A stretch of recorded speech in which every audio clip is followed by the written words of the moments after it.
Hello and welcome to Conversations with the Voice of Reason. I'm your host, Benjamin Boyce, and today's conversant is returning guest, Benjamin Beau Dade, who is a history buff and author at the lotuseaters.com website.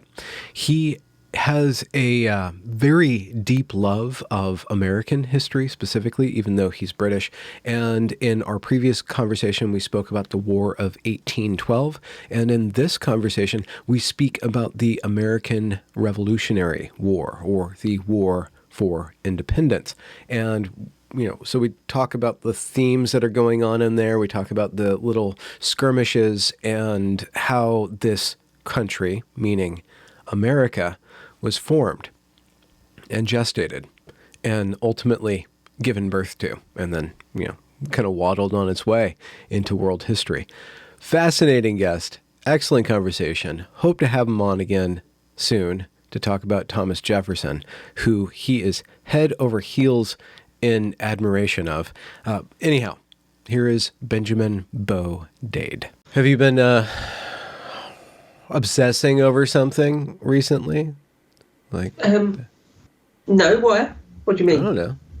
You seem to have a, I don't mean that in a bad way. It seems like you have the kind of brain that can really get into something and that you kind of roam from one thing to the next when it suits your interest.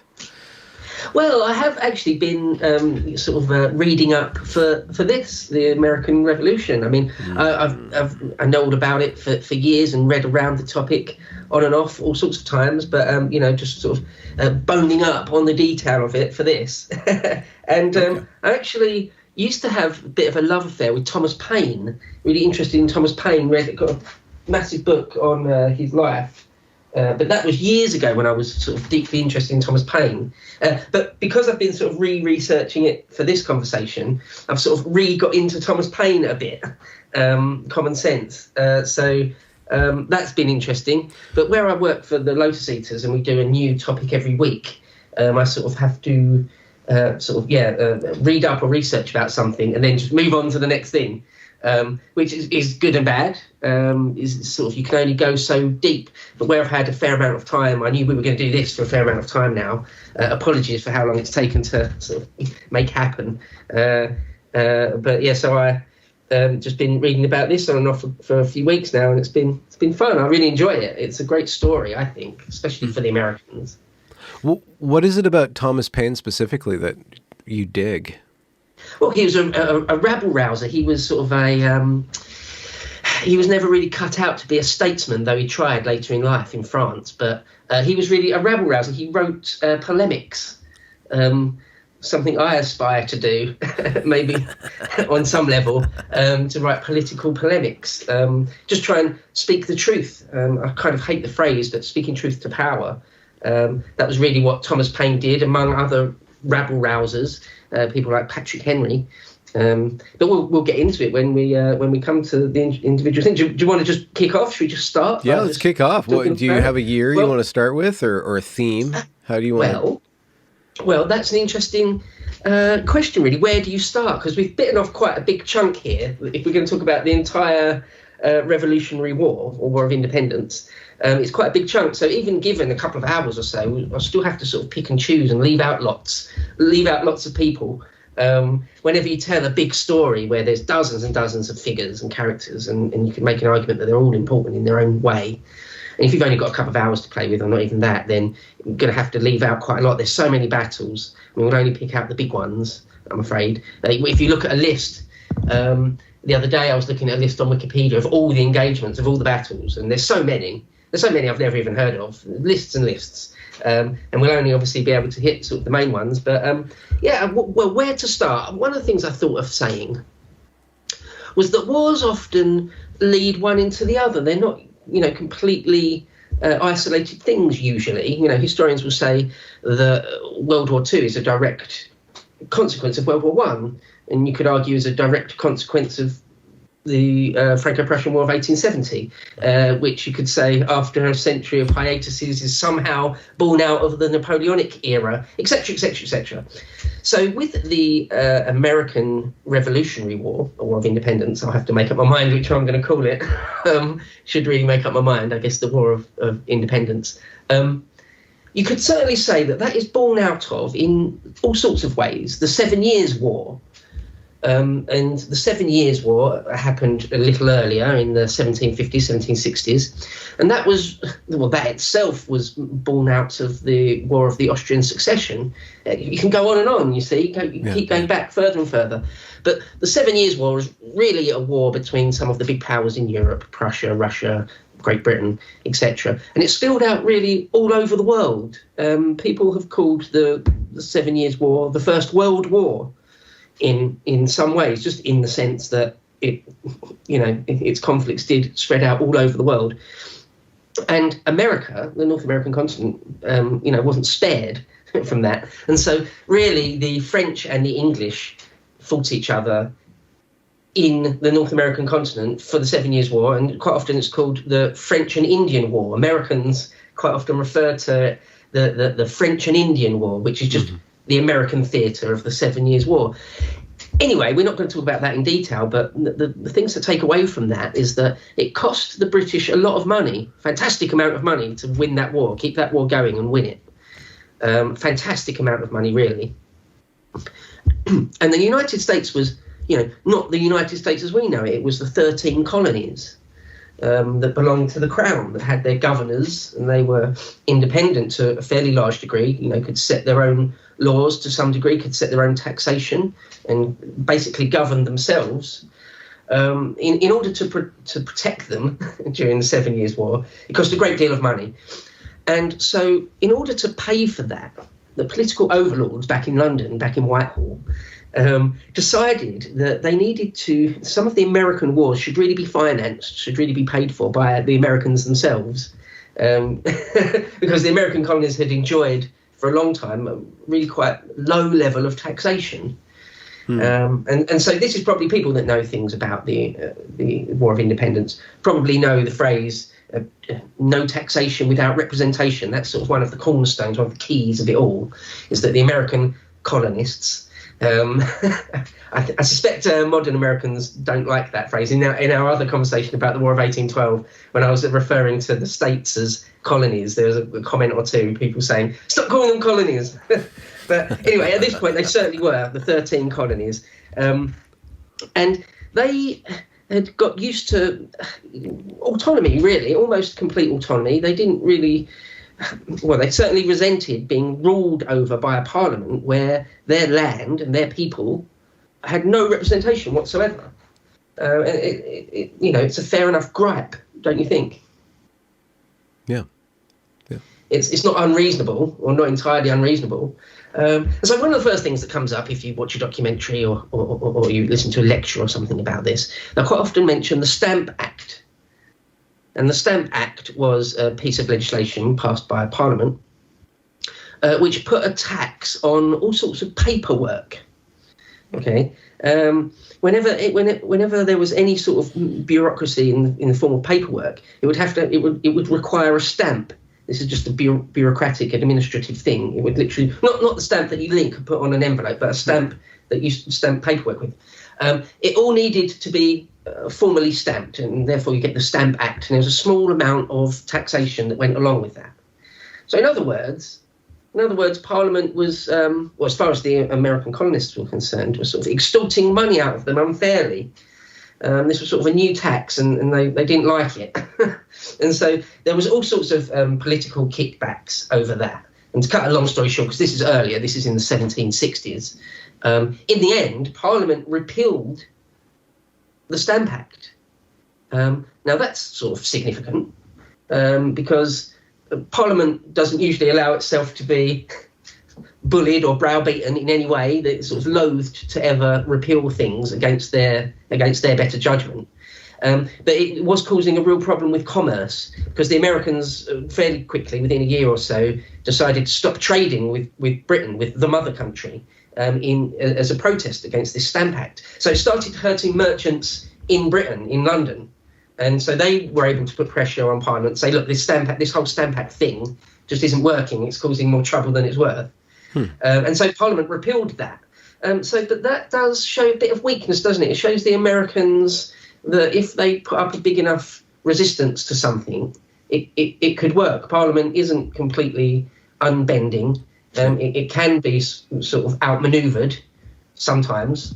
Yeah. So quite often this Stamp Act is mentioned. Sorry, go ahead. So often, or obviously, the Americans had leverage in the form, principally at this time, of commerce and economic leverage. That's basically the value that they had in this arrangement with the motherland.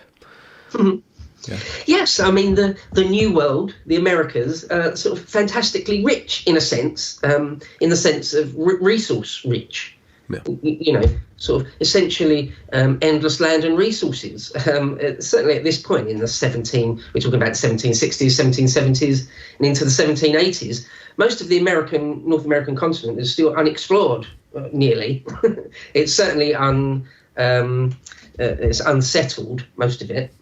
And so, it's sort of a fantastically rich prize, even though the average American isn't any more affluent, particularly, than the average Frenchman or Englishman. The land America represents, its ability to conduct commerce its potential to conduct commerce is gigantic.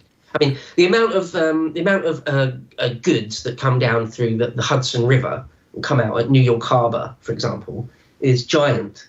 Charleston in South Carolina is at the confluence of a couple of big rivers, and lots and lots of commerce comes down those rivers, and Charleston's one of the biggest ports at this point. Yeah, do you remember in our video about 1812 we talked about how New Orleans was fantastically important and rich? That too, but just not as much at this point in this slightly earlier generation. Charleston is sort of a big one, and there's some big engagements, big battles go down there. That's why it's really valuable to everyone, certainly. And just another clarifying question. Who is Parliament speaking to when they are communicating with the colonies? Is there one central governor? Is there like the shambles? Is it 13 different kind of states that they're dealing with, and then have individual interactions and some sort of contractual agreement with each of these 13 little pies? Is that basically what's going on? There's no unified body that is representing or speaking on behalf of America to Great Britain at this point. Yes, that's exactly it. There's 13 separate things. Okay. You can almost think of them as 13 separate countries, and it is this war that sort of puts an end to that, and people start thinking of themselves as Americans. So, for example, there's a great episode when the Continental Congress comes together, and at that point, that's when you've got sort of one central body that can sort of send communications back to England. But before that, you've got 13 separate ones with their own governors and everything. And there's a good episode where it is Patrick Henry himself, a Virginiaman, who says at one of the very early Continental Congresses, he says, I shall no longer think of myself as a Virginian. I shall think of myself as an American. And I invite everyone else to as well. So he says that, and it's like 1775 or 1776 even. So, right on the very, very cusp of the war. The war's already kicked off you could argue, in some small ways, before Patrick Henry says that. I mean, Thomas Jefferson is on record, certainly in the earlier period, as describing himself as a Virginiaman. His country is Virginia. Mm-hmm. So yes, the nature of America is very different. And I suppose one of the things I'd like to say before we sort of kick off on the chronology and actual events and how they all played out, is this idea that the Americans had enough with taxation and had enough with Parliament and their English overlords, and just simply decided to be independent, and then they fought a war over that, which they eventually won. That's not really how it went. That's too simplistic. It didn't happen like that. The calls for independence came after the rebellion had begun. It began as sort of a revolt, a rebellion against taxation, against unfair treatment of various types, or against their loss of liberty. But it wasn't immediately about full independence from the crown. That came a bit later. And in fact, the most important leading men of the day, the main men, the 55 guys that made up the Continental Congress, they disagreed for a long time over whether they should be loyal or not. And all the way through the war, even years and years into it, there's vast swathes of the American population which are loyalists, or what they would call Tories.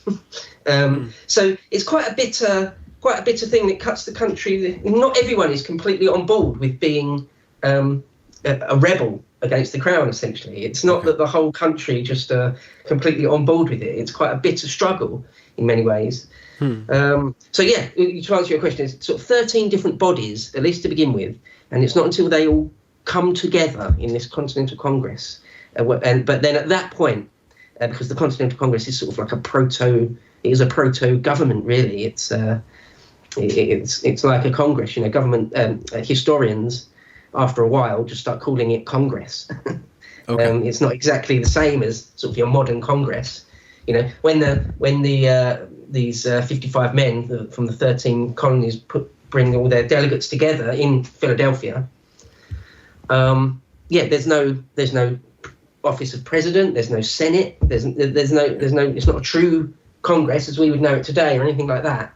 It's just these 55 guys. How were these guys selected? Or was it just resources or voluntary?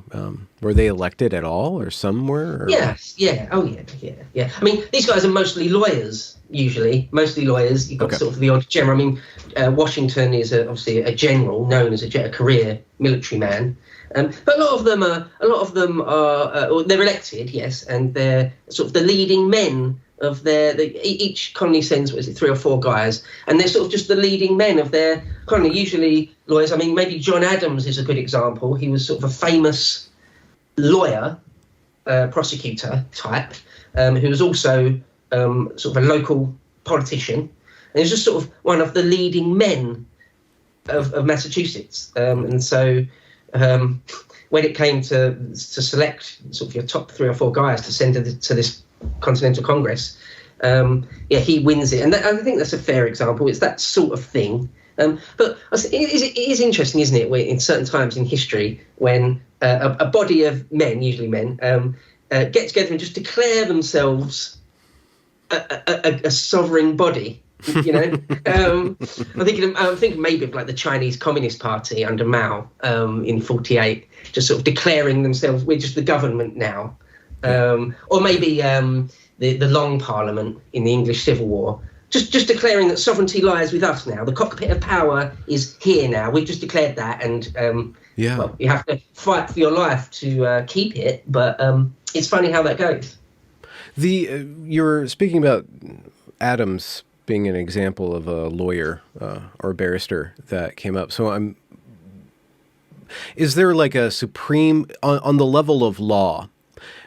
Is there a Supreme Court in Britain that decides law for these colonies, or are the colonies building their entire law structure on their own and probably importing things from the British tradition, but they're building things. They already have the sovereignty of prosecution and execution and lawsuits, and they're self-governing already on the basis of law, not necessarily on the basis of economics or on the basis of some sort of sovereignty before they declare that, but the infrastructure for self-governance is already in place. Yes, absolutely. The infrastructure for self-governance is already in place. Yeah, I mean, there's no Supreme Court in England. There is now, but that was only in the last 20 years or so. There wasn't back then. No such thing. The Parliament itself is the highest body that makes law, that makes all legislation. And of course, technically, all the American colonies are subject to the law of Parliament. That's an interesting thing. King George III, who is the king throughout this whole period, he considers, obviously his view, his opinion is quite strident, but he considers everyone in America to be Englishmen. They're all Englishmen. They're all his subjects, and as such, should behave themselves and adhere to any and all acts of Parliament. So yes, nominally they're supposed to behave under any and all English law, but on top of that, they've got their own government. So the government of the Carolinas, for example, could make up their own legislation about how they're going to tax things. And so they can have that sort of level of law or bureaucracy placed over the top. So yeah, that's sort of how it works. But yeah, when the colonists decide that certain acts of Parliament are sort of beyond the pale, or they just sort of refuse to abide by them, then things start getting a bit sticky. And it is interesting, I think, that that the Americans were so. Perhaps what's the right word? That we're so full of confidence to do that, because there's lots of colonial possessions all around the world, not just British ones, all sorts of European possessions all around the world, and not many of them, hardly any of them, have got this sort of sense of confidence, a sort of a strident self-belief in their own destiny. I mean, it's too early to be using the phrase manifest destiny. It's far too early for that. However, there is a sense of that. I mean, Thomas Paine talks about it in Common Sense, that there's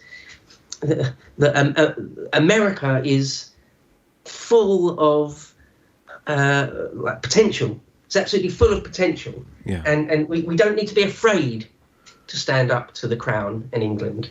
That's one of the things, it's one of the key points. And one of the things I might just say right away, or early in the discussion for the viewers, for your viewers, like, why is this? Who is this goddamn limey to be telling us about American history? I would just like to throw down your qualifications now. to re-point out that I am an Anglo-American. My father is an American.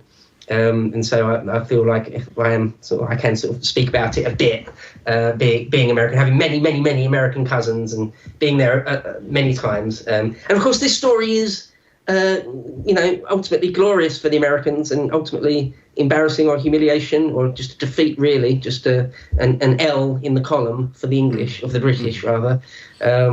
So, yeah, although it does swing back and forth a fair bit, it's not sort of, nothing's inevitable. It goes on for quite a while, talking 5-6 years of hostilities, and a couple more than that even, depending on how you count it, when treaties were signed and different things. But, yeah, sorry, you've got a... So, just to get kind of a grip on the overarching beginning of this independence. Yes. So you're saying that they're not theorizing about independence. They are principally concerned with fairness and unfairness, and they begin to resist or rebel specific things from Parliament. They say, no, we're not going to do that. And then battles start to break out where the sovereignty of the British Empire is trying to force its will on these petulant resisting settlers, right? Yeah.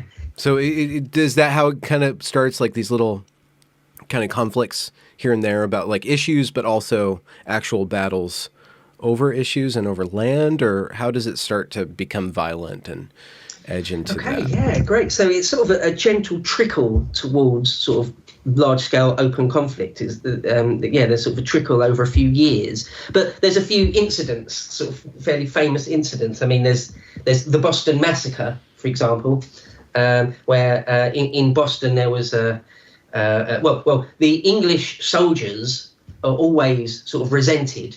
I think wherever you go in the world, almost whatever time period you're talking about, when there's a foreign army occupying the streets, even if they're not really doing anything, they're just patrolling, they're just trying to keep peace, if anything, it's still usually heavily resented, sort of armed soldiers on the streets.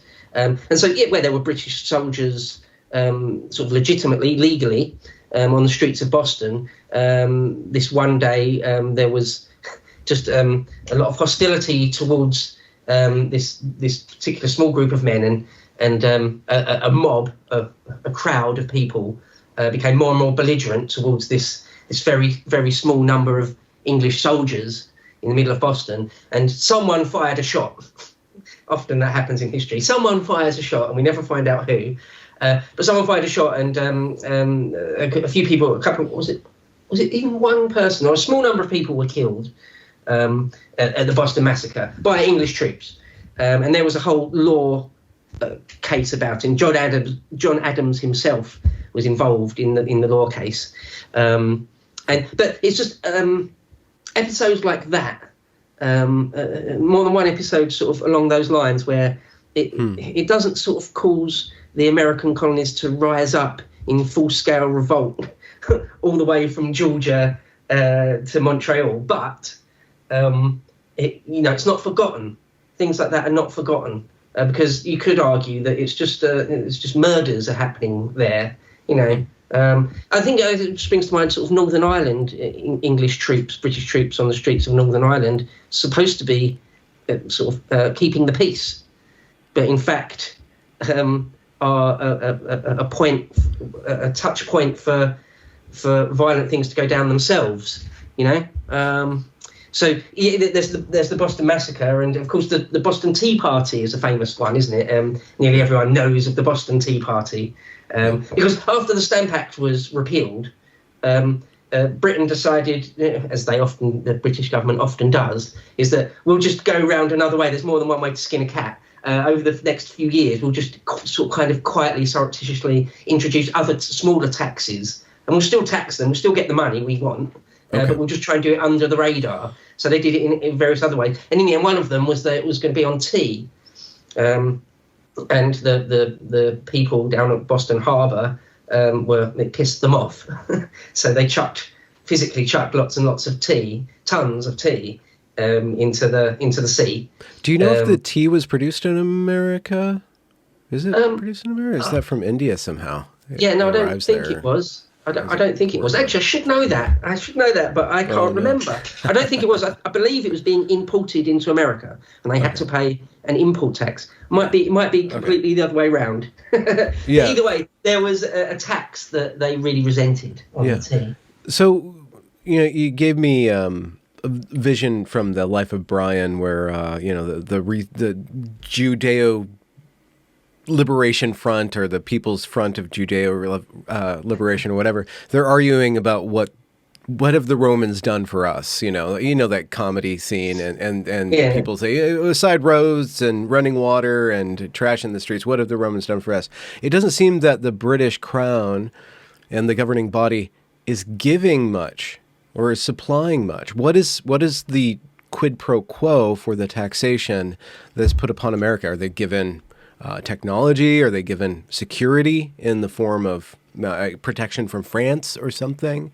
Like what is America getting back in return? And if you talk about fairness, there certainly does seem to be an imbalance. But was there something that the Crown was bequeathing America? Well, there was the aqueducts. Okay. We always built the aqueducts. No, I'm joking. That's Life of Brian, isn't it? I don't remember any of the aqueducts. There is They did in build Philadelphia. The but security is one of the things. I mean, that does sound a bit like a mafia boss, doesn't it? It does sound like gangsterism a bit when you say that. But like I say, there's the 7 Years' War, where Britain sort of fought a war in order to protect, in inverted commas, the colonies from invasion from the French. Commerce is a two-way thing, isn't it? It makes everyone rich, or should, in theory at least, that's the idea. So, I mean, what were they getting from the Crown other than sort of guaranteed peace? And that's offshore too. It's mostly naval security at this point. Yes, because they're not being protected from the is almost non-existent. Sorry, go on. I'm sorry. They're not being protected from the Native Americans and the hostilities there. Speaking of the colonies, I assume, have to deal with the conflicts with everything in the continent, but I guess every threat from Europe is supposed to be dealt with by the Crown. Is that kind of basically, it's a one-sided security? I mean, more in the northern states, sort of the New England states, there's the Iroquois Indians that would usually fight against the Americans one way or another, whether it's with the French or later in this story with the English against the Americans. They make the calculation that their bitterest sort of first enemy is the Americans first and foremost, rather than the English or the French. So yeah, the colonies do have sort of a tense relationship with the Native Americans, and the crown isn't necessarily helping them with that. So I'm just trying to case out, how is the crown deserving of the loyalty of the colonies, other than, I guess, in name and in spirit, through being subject to a king, which does have a certain amount of power and over people, at least at that time. Yeah, it's a good question, a really good question. I've never really had that put to me before. I think maybe the answer is more that it just wasn't framed in those terms at that point. I don't think the governors of the colonies, take for example the governor of Massachusetts or something, or the governor of Virginia, they would always be staunch royalists. They were given their position by the crown, and so they were nearly always staunch loyalists. Most people, it seems, it depends which historian you read, which accounts you read, but it seems there was lots and lots of people in the colonies that were completely loyal to Britain, to the crown. It was a type of madness to them that anyone would dream of breaking away. Why would we do that? It's a foundational aspect of the identity, but also the power structures that are facilitated by the bequeathal of positions of power too. So it's reinforced by bequeathals. I'm sorry, that's not the right word, of the governorships. Yeah, patronage. But it's an identity issue, and so that, going back to what you said earlier, the tensions about loyalists versus the rebels or the independents, that comes from a lot of the people in the positions of power have it built into their identity as subjects to the crown. It's just kind of part of who they were up until things start to get a little shaky with the violence and then probably pressure and diversity of thought with regards to the identity of an American or a colonist. Yes, and I mean, maybe I haven't even stressed this enough, but so, for example, George Washington himself, appointed to be the head of the armies at one point. We'll get into the chronology of it. Okay. Just before sort of big-scale open hostilities break out, he still hopes, Washington himself still hopes that it won't come to armed conflict and there'll be some sort of resolution with Britain. Most of the Continental Congress, even up to when they're debating the Declaration of Independence, have to be cajoled round, have to be convinced. So you've got certain people that are really for it. So John Adams, for example, and Patrick Henry are two examples of people that were really, really up for independence, full independence from really early on. They'd seen their militias killed by British regulars, and they knew that it was on. They knew that this was sort of a life and death, skull-crushing conflict was going to happen, and yet there were still lots of people, even within the Continental Congress, that just they hated the idea of having to have battles with English soldiers and to have to, well, once they declare independence, they're outlaws. They would be hung. If the crown got them, they would all be hung. Yeah. So it's a very serious thing. And this idea that as soon as Britain starts issuing unfair taxes, everyone just wants to be independent. It didn't really happen like that. It took a long time, many years really, of different things playing out. And even after it all started kicking off, there were still divisions within the American side of things, quite deep ones. I mean, even towards the end of the war, even in the last years of the war, more in the South, in the southern theatres, in the Carolinas, whole families were ripped apart because they couldn't decide, father fighting son, because some were loyal to the crown and some weren't. Some were patriots. Often it's sort of loyalists versus patriots, they often say. Okay, that's the framing. Sometimes, interesting, okay. Or sometimes Tories versus Whigs, they would say. Tories being loyal to Britain and Whigs. Do you know why Whig? Why they call it Whig? Is it some dude named Alexander Whig came up with the word or something? Or No, well, it's a difficult term because today the word Whig can be used as sort of a cover term for other things. But originally, way back then, there was a Whig faction in Parliament. I'm talking even hundreds of years before what we're talking about. Sir Robert Walpole, was he sort of the first important Whig politician? Anyway, just like in any other parliament, you've got sort of different parties. You've got the Republicans and the Democrats, and nowadays we've got the Tories, and Conservatives, and Labour Party. Well, back in the sort of 17th, 18th, 19th centuries, you had the Tory Party and the Whig Party. Where the actual word comes from, I'm not entirely sure. There was no person called Whig. Where does it come from? I did know at one point, but I can't remember, I'm afraid. I'm sorry, I'm running it's into nothing to do with wearing wigs on your head. Yeah, no, because it's got the Sir H John in there. Whig, It's a Whig. Here, I'll just look it up. Yeah, I mean, you might be able to just look it up real quick where it comes from. But a few other sort of things to mention before it sort of really kicks off. You've got the things like the Boston Tea Party, and lots of men sort of started coming together in groups to talk about and to organise any sort of resistance that might be necessary against Britain. If Britain decided to clamp down, if they decided to send in regiments, sort of regular regiments of foot, then they would need to organise and sort of create militias, really. Sort of there have been Minutemen militias, certainly up in Massachusetts way. And they created what they called committees of correspondence, which is fairly loose-knit communities, or maybe not even all that loose-knit, but communities of like-minded people that organised together to pull off things like the Boston Tea Party, and where there were sort of arch-loyalists in various places that were getting in the way of things. Again, sort of the cliche is, or the oft-mentioned thing is that you get tarred and feathered. Maybe there was like an important magistrate who was a loyalist. Instead of just murdering them, because that is really quite violent, isn't it? Instead of doing that, they just sort of humiliate them, and tarring and feathering happened a fair bit.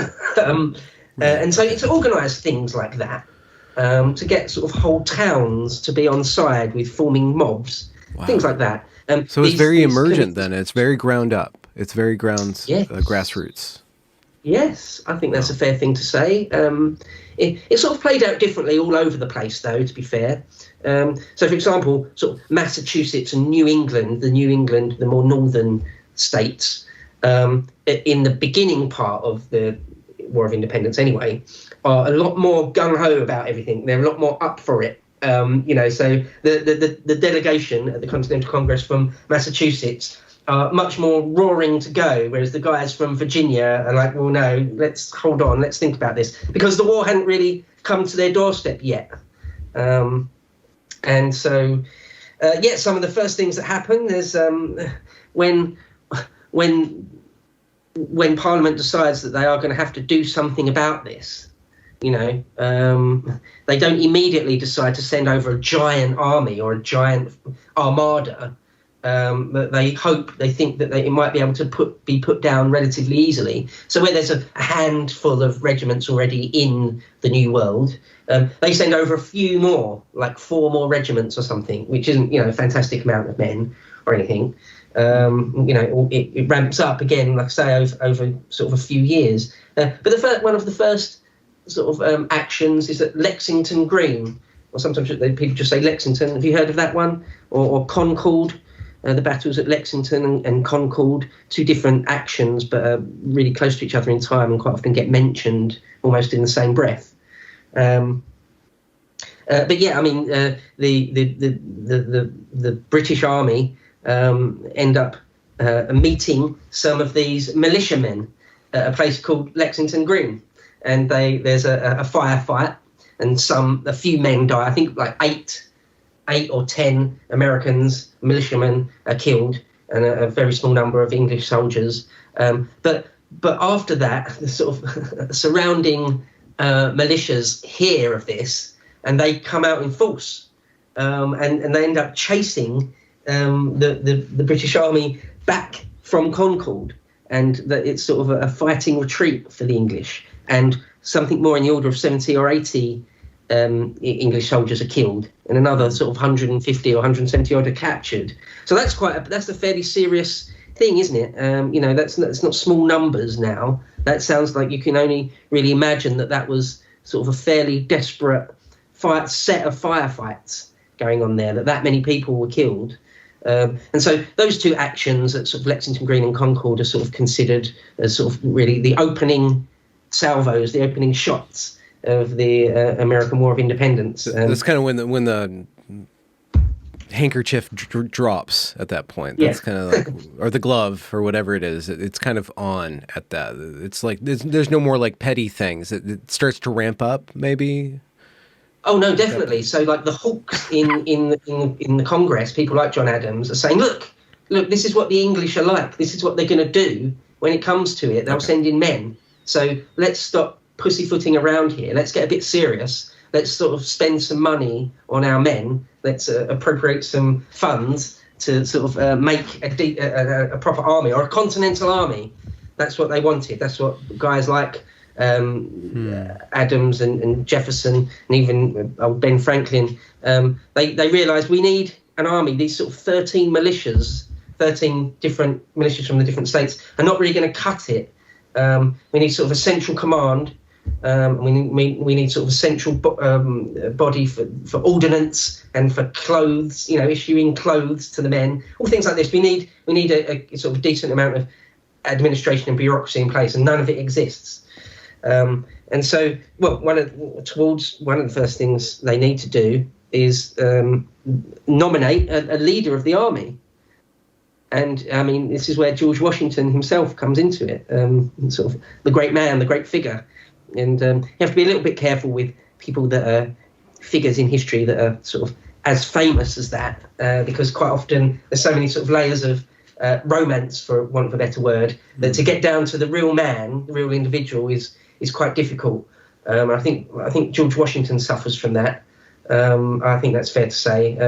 That there's so much there's so much wrapped up in his personality, of what he represents, that to get down to the real man is a difficult thing. But nonetheless, he was nominated to be sort of the leader of this Continental Army.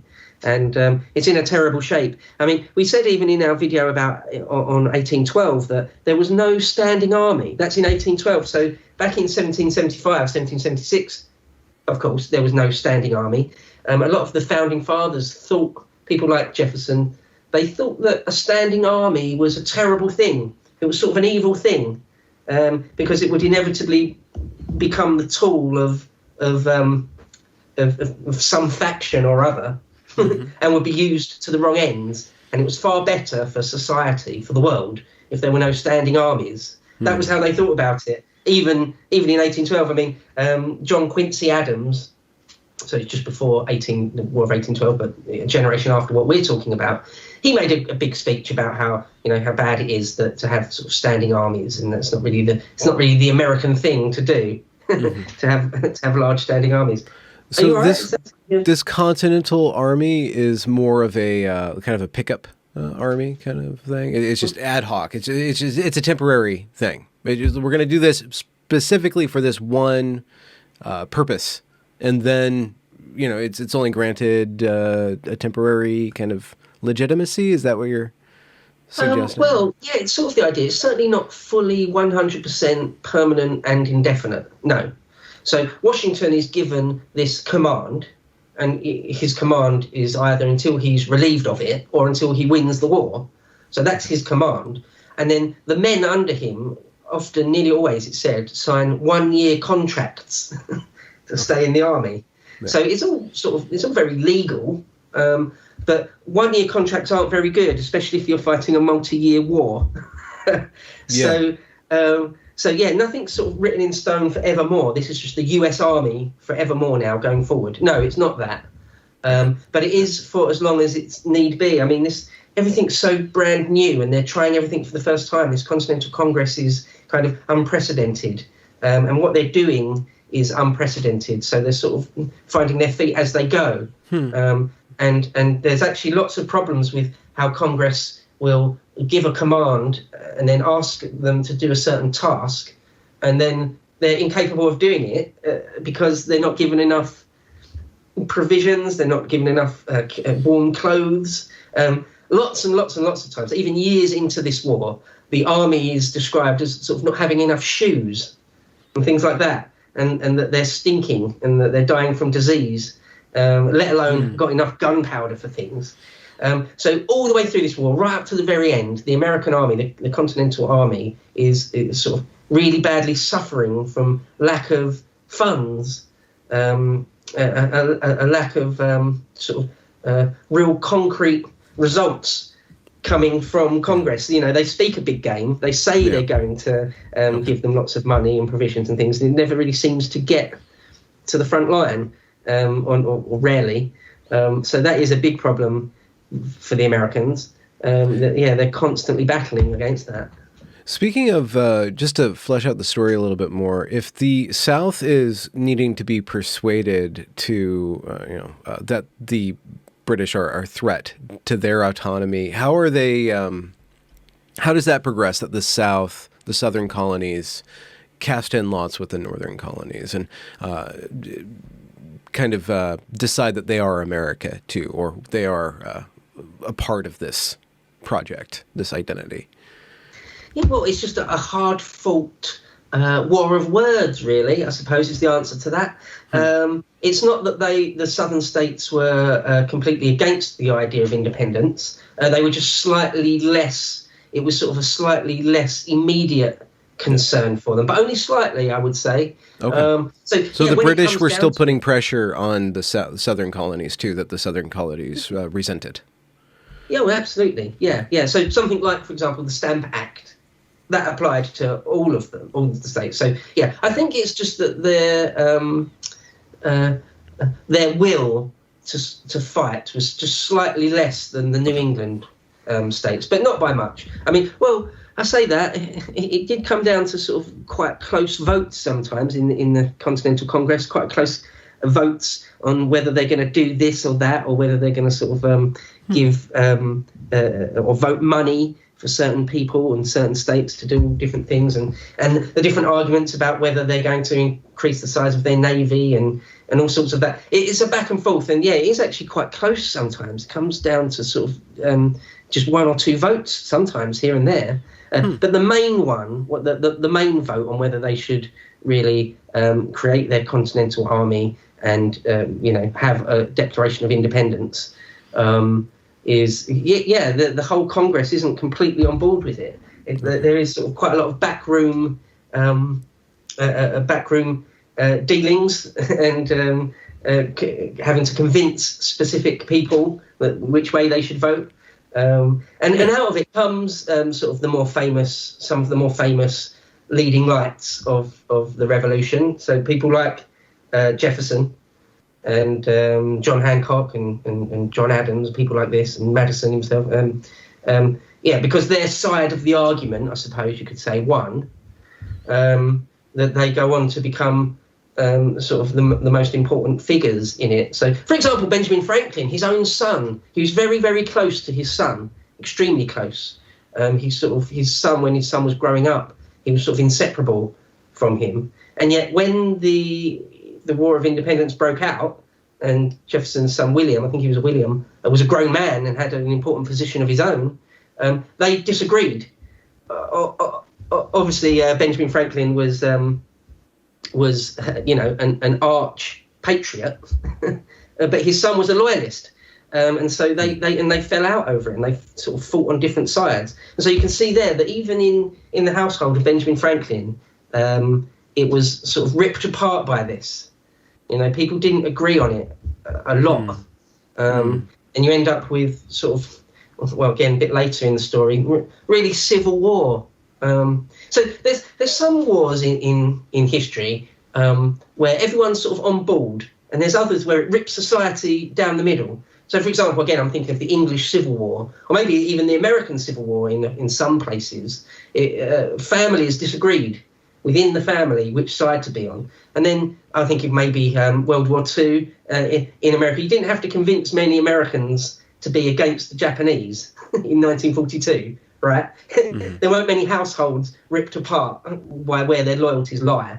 Well, so Germany was probably another matter too, and then World War One. It's interesting. I was reading a thing just the other day about what a giant German population there was in America during World War One, just before World War One. When Woodrow Wilson got them into World War One, there were lots of German language newspapers and things in America. There's a giant German population there. But anyway, that's a different story. This one happens to be that it did cause a rift in even like inter household. So let alone the entire nation or all the colonies.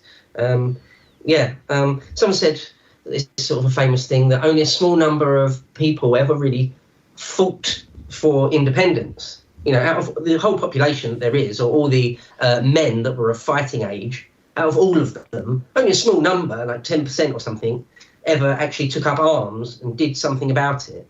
And so, I mean, that's an interesting thing, isn't it? That a relatively small percentage of a population can, in fact, sway everything for everybody, and can move history even, without being too grandiose about all of this. Well, I mean, you could compare and contrast that to World War II, where it was very top down, but everybody was deployed in the war effort for World War II in America, or it was a part of the culture for several years, where everybody was sacrificing and everybody was either being conscripted and going off to war, or working at home to facilitate the war. It was a much larger involvement for the entire country, rather than what you're saying with these colonies.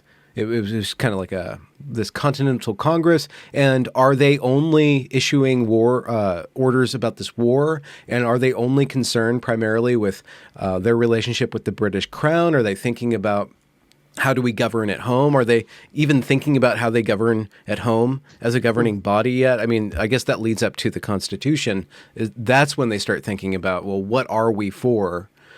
As opposed to at the beginning, they're all there to be against something, basically, more or less, or to be, to resist the crown and its overreach.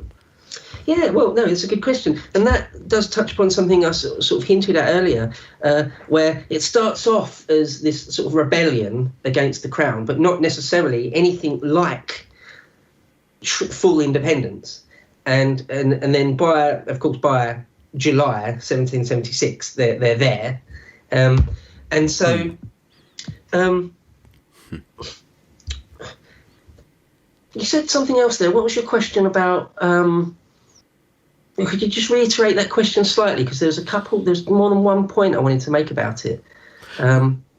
Just the constitution of the Continental Congress. So at some point it became a movement for full independence. Now, what comes after full independence? You need a government in place, don't you? Yeah. So you obviously the Bill of Rights and the Constitution, but that's a lot later. I mean, that's sort of what is the Bill? The Constitution is 1787, I think. So that's way after. That's a fair few years after this, because this sort of comes to a head by 1781, and by 1782, 1783, the Brits are completely gone. And it's not till 87, I believe, I might be wrong about that, I shouldn't have off the top of my head, but I think about 87 is when you've got the Constitution. So you can see right there the chronology of things, the way it goes, the idea of how exactly what America will be, exactly their nature of government, isn't worked out until quite a few years after this. However, having said that, when the Continental Congress first came together, they created a thing called the Articles of Federation, which is sort of like an early sort of proto constitution in a way, and so anyway, they were able to sort of use the Articles of Federation as a basis, some sort of legal basis to, as I say earlier, when men get together and just decide that their cabal will be a sovereign body now. They just decide that's just what it is. And so, so the Articles of Federation, sort of the important thing that sort of covers that. But no, it's a good question, because you would think, well, if you declared independence, surely you've got all the machinery of government ready to go. Well, no, that's not the case. I mean, again, maybe it's not a great analogy, but just thinking about the war in Iraq, the second war in Iraq, where, you know, they do away with the last regime, but there's nothing in place to replace it, not in the immediate. You know, that's sort of for further down the road, and that's not always the best way to do things, of course. Well, but in this often example, fails. It worked out okay. Yeah, somehow it works out okay for America. America is kind of unique, at least at that time, for pulling this off. Not just for revolting, but actually working itself into a fully sovereign state. Which, like we said in 1812, it even takes a long time after the Constitution is written for it to really kind of become a world power and a sovereignty fully. But at that point, taking the step of declaring, "No, Dad, go away," is totally different than moving out and building your own house and starting your own family, the whole process of that. And I just wanted to ask one thing when you brought up the Articles of Federation. We know that there's the Federalist Papers, which is this, and there's the Anti-Federalist Papers too, but there's this huge debate before the Constitution that's kind of over the Articles of Federation. When does that happen? Does that happen during the war, or does that pick up in earnest after things kind of settle with the British? Are you?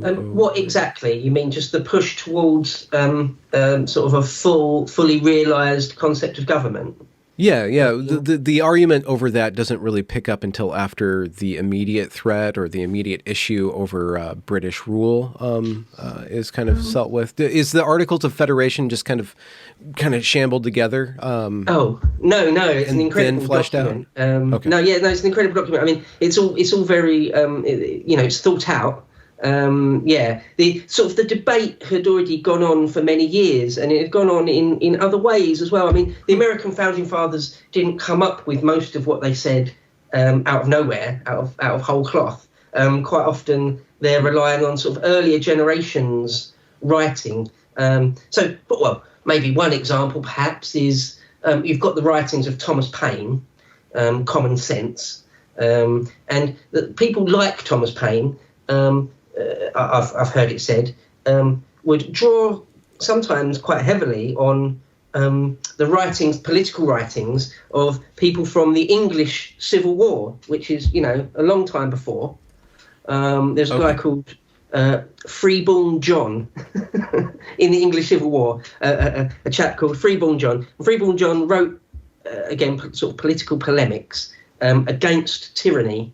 And in favour of liberty. And you can see echoes of that sort of thing in the American War of Independence, that sort of the idea of the Tree of Liberty, and all that sort of thing, and being sort of anti-monarchical. I mean, and some even say that the American founding fathers drew heavily from even sort of Roman republicanism, that they idolised people like Cincinnatus. Cincinnati is named after the Roman Cincinnatus, sort of a paragon of republicanism. And, a lot of their architecture, a lot of your architecture is very Romanesque. And the Founding Fathers took inspiration from all sorts of places, actually. And you're quite right, absolutely right, that America is almost sort of a unique example almost of when this worked. This idea that a nation that is as yet unborn can just sort of realise itself into being. Yeah. That's been tried dozens or hundreds of times, maybe thousands of times throughout history, and very, very, very rarely works, and even more rarely is a blinding success, as the United States has been. So it's incredible. I mean, we look at the French Revolution, where there's lots and lots of parallels there, including Thomas Paine himself getting involved. Lots and lots of parallels with the French Revolution, which is very shortly after the American Revolution, and that famously fails, collapses into just a complete bloodbath and insanity. So what the Americans were able to do, what the Founding Fathers were able to do, is really quite an incredible achievement. And I think, even as an Englishman, I think it's great and a noble thing. So there's this intellectual discussion, or this kind of theoretical discussion about governance and about identity, fomenting for a long time before the actual rebellion and blows come to blows, so that the the violence and the resistance isn't an end to itself. It's part of a continuum of building this project that nobody really understands what they're doing. I mean, nobody knew that they're founding the United States of America until they kind of found it. Nobody, Thomas Paine doesn't know where it's headed, right? And then the violence comes, and then they get back to work figuring out all these ideas. And there's this long, huge discussion going on and it's not just about, resisting an oppressive or an unfair government. It's about really deeply rethinking the identity of what we're doing here and how government operates and what tyranny is and what democracy is. And then all the Enlightenment ideas are also taking root at that time over in Scotland and being imported at the time too. Yeah, no, absolutely. It's all wrapped up in the age of the Enlightenment, isn't it? Yeah, I mean, people like Thomas Jefferson are considered sort of, I've already used the word, but a paragon of sort of the Enlightenment. Sort of these people like Benjamin Franklin as well, very much sort of Renaissance men. They're like polymaths. They're sort of good at many, many different things, sort of great minds. That's sort of a very Enlightenment thing to do or to aspire towards. Yes, and there's this idea of in the Enlightenment of sort of throwing off the ancient regime, is it's often called, i.e. sort of kings, monarchical cults, doing away with those. That's very much sort of at the heart of things that Thomas Paine would write, or people like John Adams would aspire towards. This idea that, again, like the Republican Romans, the idea that a king is a dirty word, and that we can do without kings. That whole Which is idea. a hard sell for loyalists. It's a hard sell for people who kingship is a part of their identity, their political identity. It's not a given at that point. Right now, in this age, it's kind of a given that we don't want a king and that we call anybody who aspires to that a fascist, right? It's like kind of this evil ruler, top-down authoritarian ruler for us, at least speaking, probably not so much in Europe as it is for us Americans. But at that time, it was not cut and dry. There was a lot of people in America who I assume thought that they could forward some sort of American cause in conjunction and maintain some sort of maintain a relationship to the sovereignty of Britain and not have to be independent, from what I gather you're saying. Yeah, lots of people, and well, as I said earlier, it's a crime, it's a high crime, it's traitorous to have declared independence. The people responsible for that really should be hung as far as the Crown is concerned. And so, lots of people in America, I mean, vast swathes of the nation, thought that it was just disloyal. If George III thought of them as Englishmen, albeit on the other side of an ocean, they're still Englishmen. Well, a lot of Americans thought that about themselves as well. Yeah. As I say, George Washington himself, just before hostilities kicked off, he redesigned a flag. He redesigned the American flag, and it was the 13 stripes, like you've got now, representing the 13 colonies. And in the corner where you've now got stars, there's a Union Jack there. So even in George Washington's mind, there was still going to be some sort of symbiosis between America and England. This idea of a complete and utter break with the Crown, and we'll be completely our own sovereign country. It took a while and a lot of persuasion before they got there. So in the run up to the 4th of July 1776 is sort of the very end of a set of goings on. A lot of discussion has already been had by that point. Okay.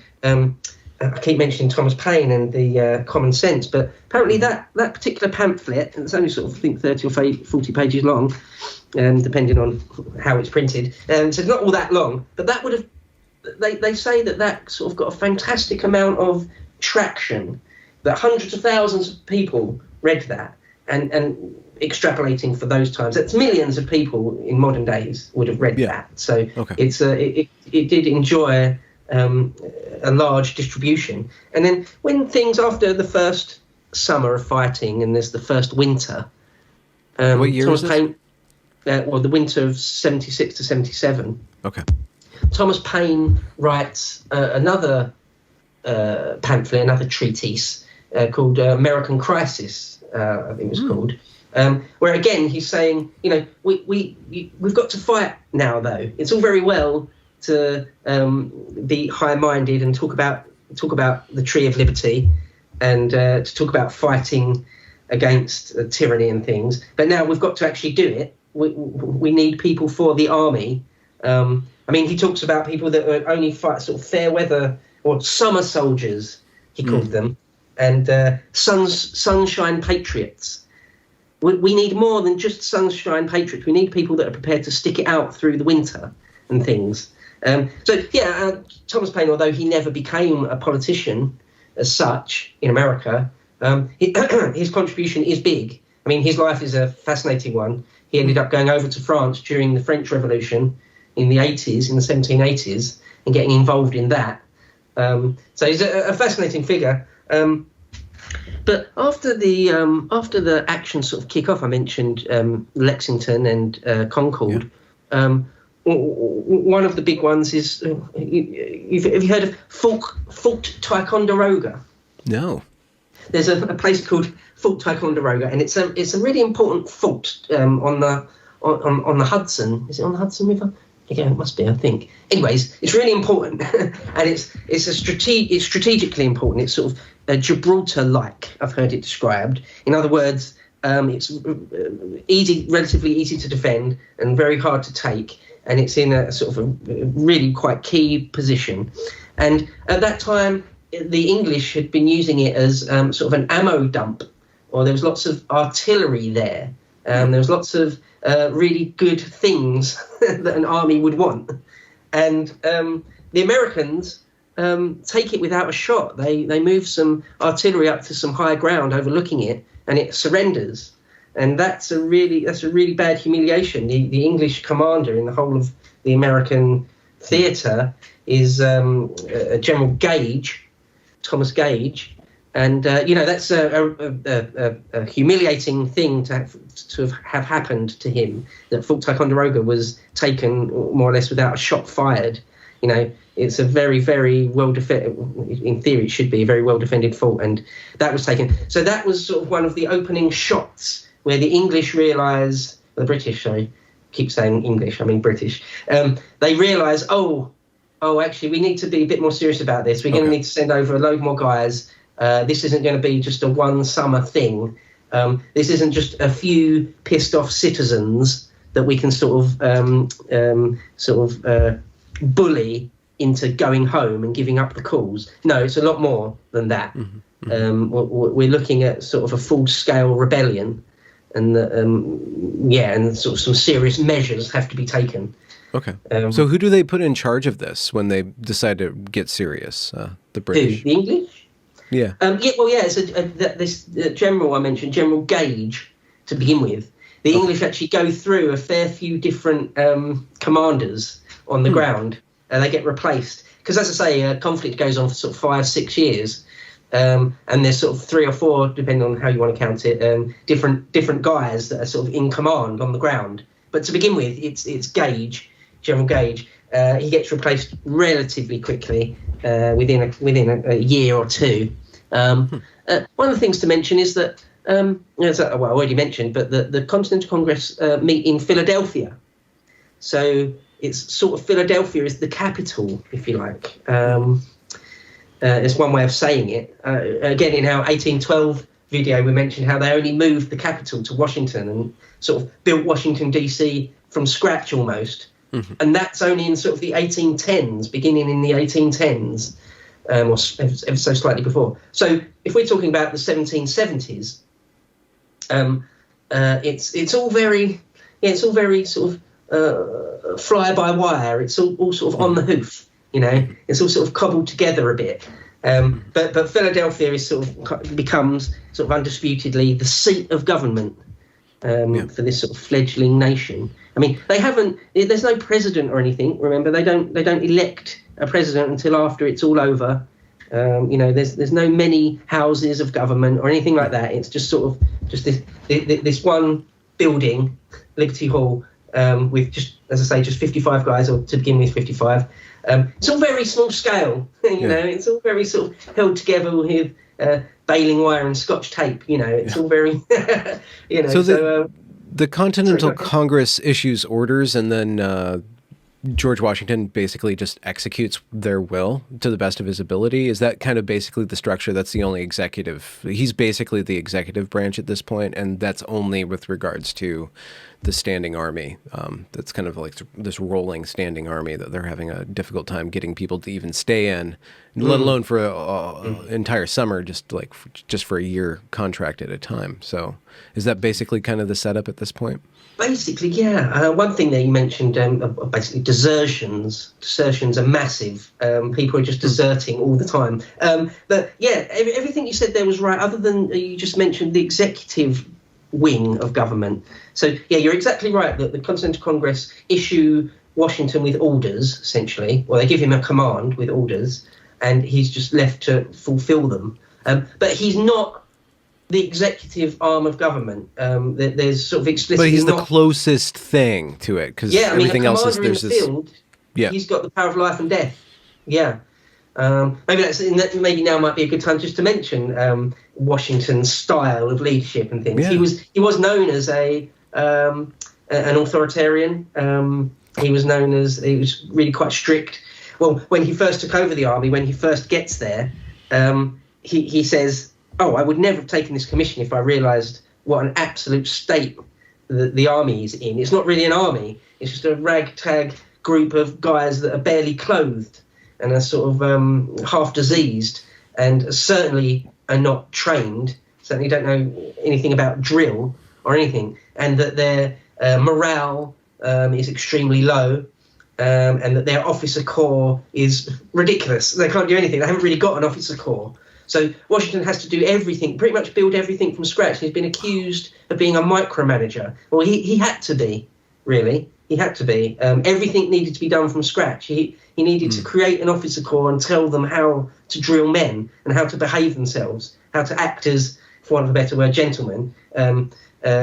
Washington was kind of obsessed with that, with sort of the correct way to conduct yourself and how to be polite and things. So he was very straight-laced. He was very humorless, actually. I don't mean to cast shadow on one of your most important figures, but he was known as being, very humorless. And it's probably it's kind of really what you would want in a commander of that stripe. So it's no real criticism. But yeah, he was very strict and authoritarian or disciplinarian. He would have people disciplined quite strongly for sort of disobeying orders. And it seems, though, that was exactly what was needed. He had to whip these guys into shape. Okay. And there was even there was a guy, I can't remember the guy's name, but there was a Prussian came over and helped drill the men at one point, helped teach them some good discipline, and again, how to really just clean a musket properly, things like this. And the American army suffers from this sort of thing all the way up to the end of the war. Even by the end, they're still sort of kind of getting their act together in various ways. Like I say, even in the last year, when there's a lot more fighting in the South, again, it's still described that the men haven't even got shoes and things. I don't know why it keeps coming back to that again and again. That some important people, like there's an important general called Greene, Nathaniel Greene, there's letters survive where he sends letters to Congress saying, look, this is ridiculous. We've been asking for bloody shoes for years. Like, why aren't the people that are involved in that, like the office that's responsible for that, why haven't people been fired? Why hasn't it been sorted out yet? What's the problem? And so, sorry, go ahead. That leaves the question of taxation. How did they fund this war? Apparently they didn't adequately, but how do they get the money? How did they convince the taxpayer to start to render their switch their Caesar that they're rendering unto? All right. Well, I mean, that's a good question. I haven't got a fantastic amount of detail for you on that, other than to say that the Continental Congress sort of at least to begin with, were getting their money from each individual state Each individual one of the 13 colonies sort of had a responsibility to for appropriations of money. But the minutiae of the taxation in the various states and how it ended up in one sort of central place for the Continental Congress to then dole out. I don't know the minutiae of that, I'm afraid. But what I can tell you is that funds were quite short. They didn't have sort of endless money like they seem to now. They couldn't just print more money whenever they needed to, like they do now. So, for example, getting on towards the end, more towards the middle and the end of the war, but it's a good time to mention it, I suppose, is that the Americans try really hard to get lots of money and resources and help in various ways from France. And Benjamin Franklin goes over there. It was his job for sort of 20 years before this war broke out to be a diplomat in Paris. He spoke French, and he spent many a year in, even before that, in England, but then in Paris. Or he's got a long checkered history as Benjamin Franklin. But who is he being a diplomat for before the United States is founded? Just kind of these colonies or something? Yeah, that's right. Economic interests, basically? Yeah, he's like, what would they say? Like I can't remember the exact word, but there's a word for basically like a commerce czar, maybe. Lobbyist? Something like that, yeah. He spent a lot of time in England before hostilities really started to come to a head. He spent years and years in England, and he was because he was famous in his own right. He was sort of a famous writer. He was an important politician, if not on the national level yet, because there is no nation. But within his own state, he was, famous, sort of a leading man. And so he would spend a lot of time in London, and he was sort of considered as, some sort of proto-ambassador. And he loved being sort of the centre of attention and going to parties and things, and just sort of schmoozing with the right people in London, and just constantly lobbying for anything and everything that was in the interests of the American states. Okay. And so when it seems clear that hostilities are quite possibly going to start breaking out, everyone in London wants to know what Benjamin Franklin thinks, what's his position, how does he feel about it. And when it becomes clear that he is sort of a patriot, he's not a loyalist to the crown, he is a patriot, he's kind of drummed out of town, not quite, but he becomes persona non grata straight away. And he is sort of invited to go back to America. He's not really welcome, particularly in London anymore. And so, anyway, after that, he goes to Paris, where he tries, which on paper to begin with you might think would be an impossible task, he tries to get the French monarchy to help the American colonies, the American states, to fight the English monarchy. So on paper you might think that's never going to work. Why would one monarchy undermine another?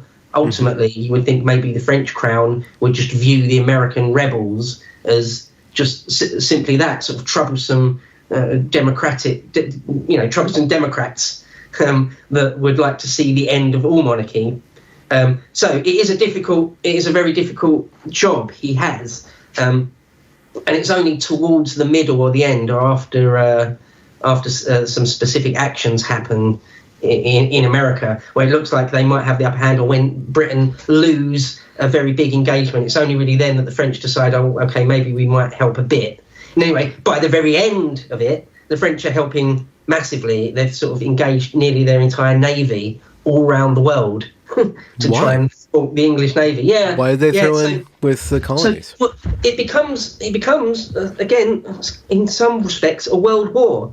The War of Independence started as just this rebellion against sort of unfair taxes, and it ends up being a world war, really, between Britain and France on some levels, of which the independence of the colonies is not secondary, because it's all about that, but it becomes bigger than that. So by the end, I'm getting ahead of ourselves, but by the end, the French Navy are sort of blockading Yorktown and New York and things, and they're also engaging the British Navy all around the world, in Cairo and in Calcutta and all sorts of places, just to keep the English, just to help the Americans, just to thwart them, because it's a massive thing. When America does gain its independence and Britain completely gives up its claim, that rewrites the map of the world, doesn't it?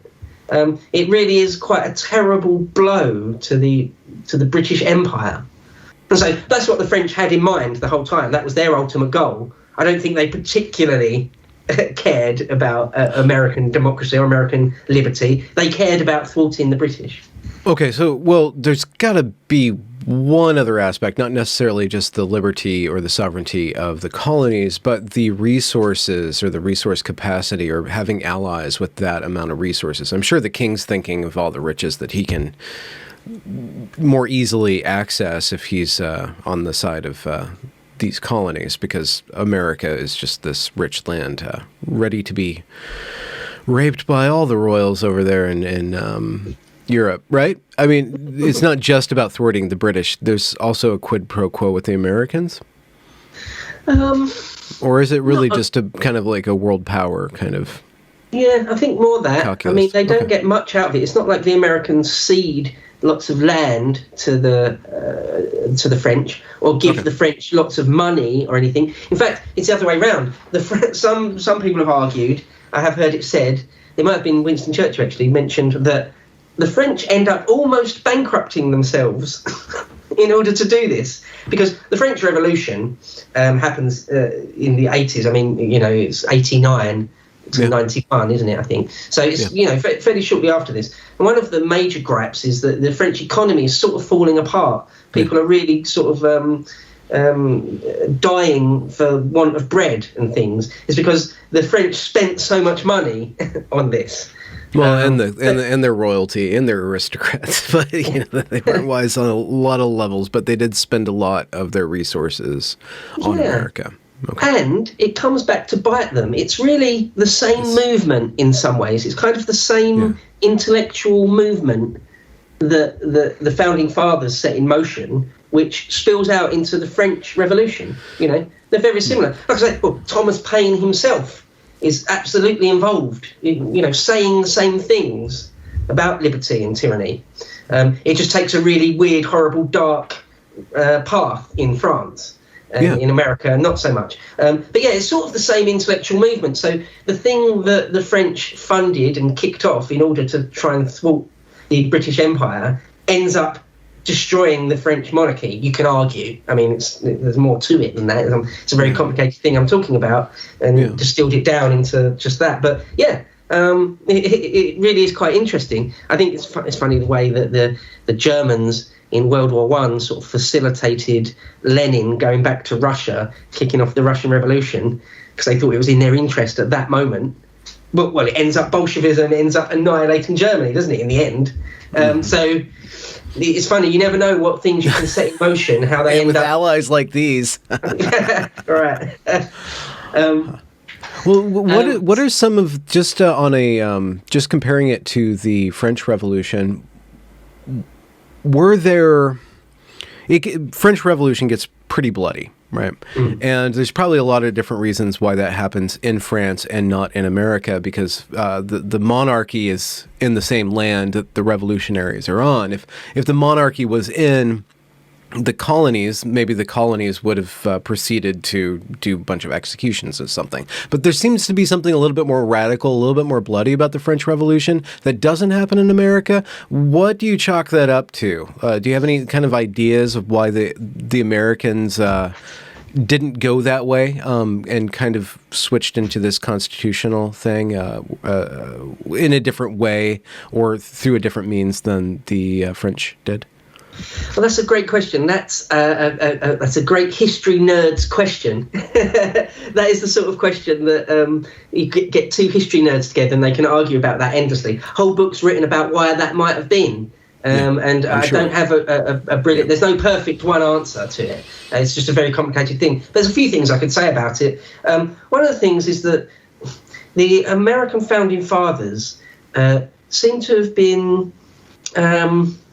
well, they really were sort of men of the Enlightenment, people like Jefferson, quite gentle souls, really.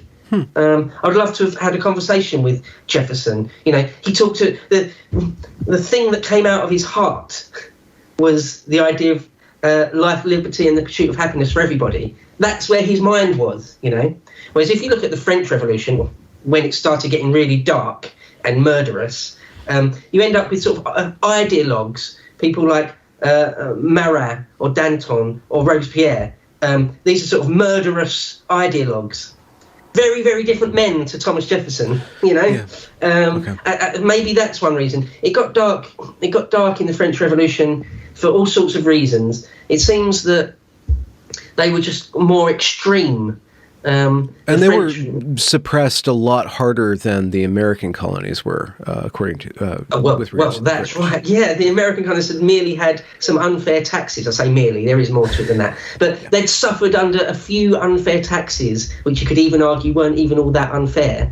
Whereas the French had been stomped under heel for generations upon generations. Yeah, the French Revolution, although I said earlier that it's sort of part of the same intellectual movement or tradition, they're actually completely different things. Yeah, so France of the 1780s is very different to the United States of the 1770s. Very different thing. Yeah, the French have been sort of, as I say, exploited or oppressed by their aristocracy for hundreds and hundreds and hundreds of years. One of the things that quite often gets said about the French Revolution is that there was this whole class of aristocrats who people thought were just unworthy. They were sort of degenerate and sort of morally disgusting in some way, and it was just sort of beyond the pale to be ruled by them anymore. So that's quite a different set of circumstances, isn't it, to just having the Stamp Act or sort of like things that went down at the Boston Tea Party. Yeah, it's a whole different kettle of fish. And the French revolutionaries, they were so much more extreme. Certainly after a while, it got more and more extreme as it went on. But the way they wanted to rework the calendar, they wanted, they really wanted to rework the whole reality, of society. Everything. Yeah. The American founding fathers are not really like that. They're not really in that same mould, I don't think. They were looking simply to have representation, at least to begin with. That's far less extreme than what the people like Robespierre wanted. Okay. It's interesting because the priests and everything, they would say, I'm not happy until the last king is strung up by the entrails of the last priest. Things like that, very extreme views, very, very extreme.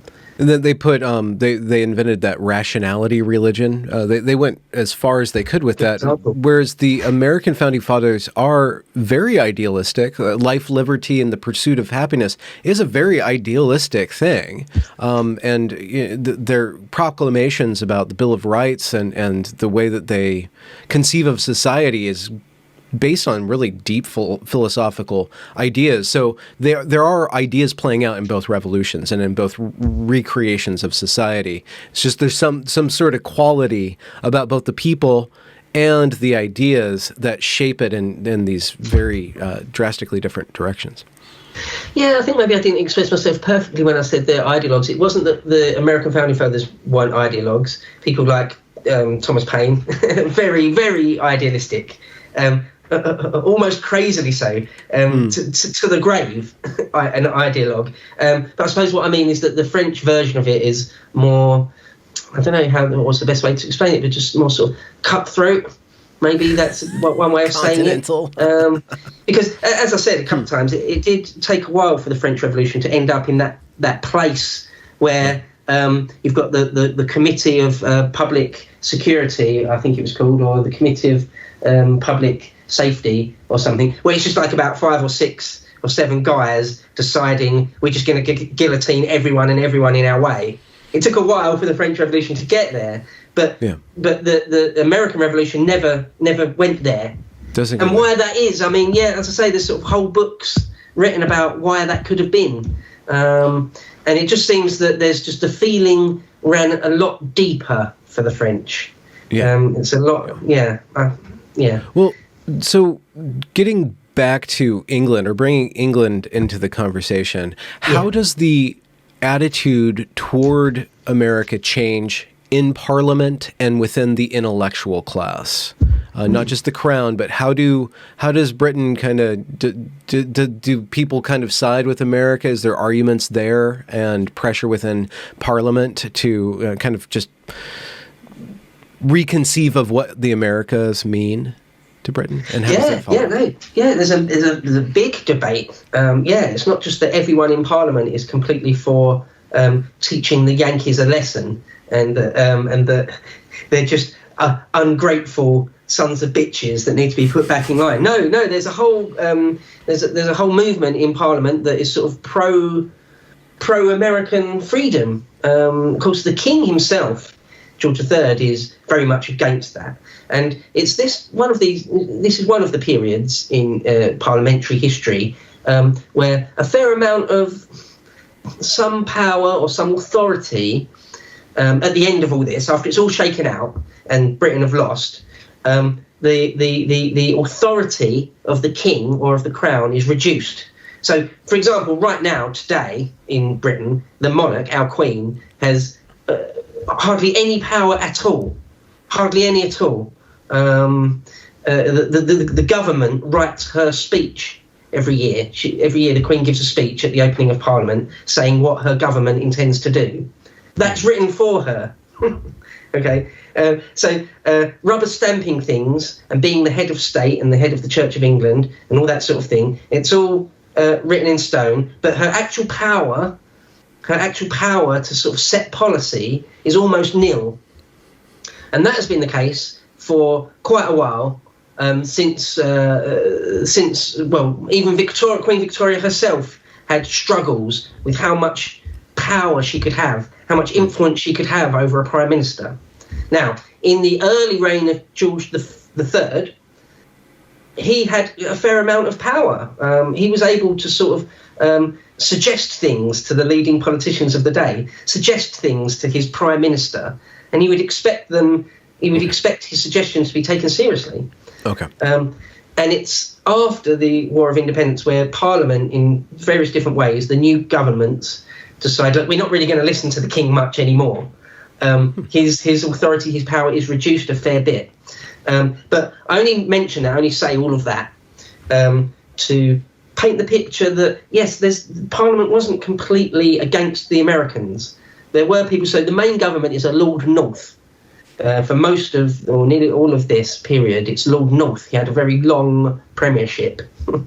And when it becomes clear at the end of this at Yorktown, the Americans finally win at Yorktown, that's sort of the final hot action. After the news of that gets back to London, Lord North's government collapses. He has to resign in humiliation. That's the end of his political career. And the faction, was it Lord Shelburne? A couple other people. There's a whole other faction in Parliament that's ready to take over, that were politically against North and his governments, that were sort of committed to sending more and more men and committed to having wars in America. So, yeah, there are all sorts of people. Fox, I think, was... Sorry, go on. Were the people who replaced Lord North, were they ideologically aligned with the independent movement or the Enlightenment movement that's kind of redistributing power from the kingship back to a more formal, stronger representative government like the Americas set up? Are they ideologically or just kind of strategically?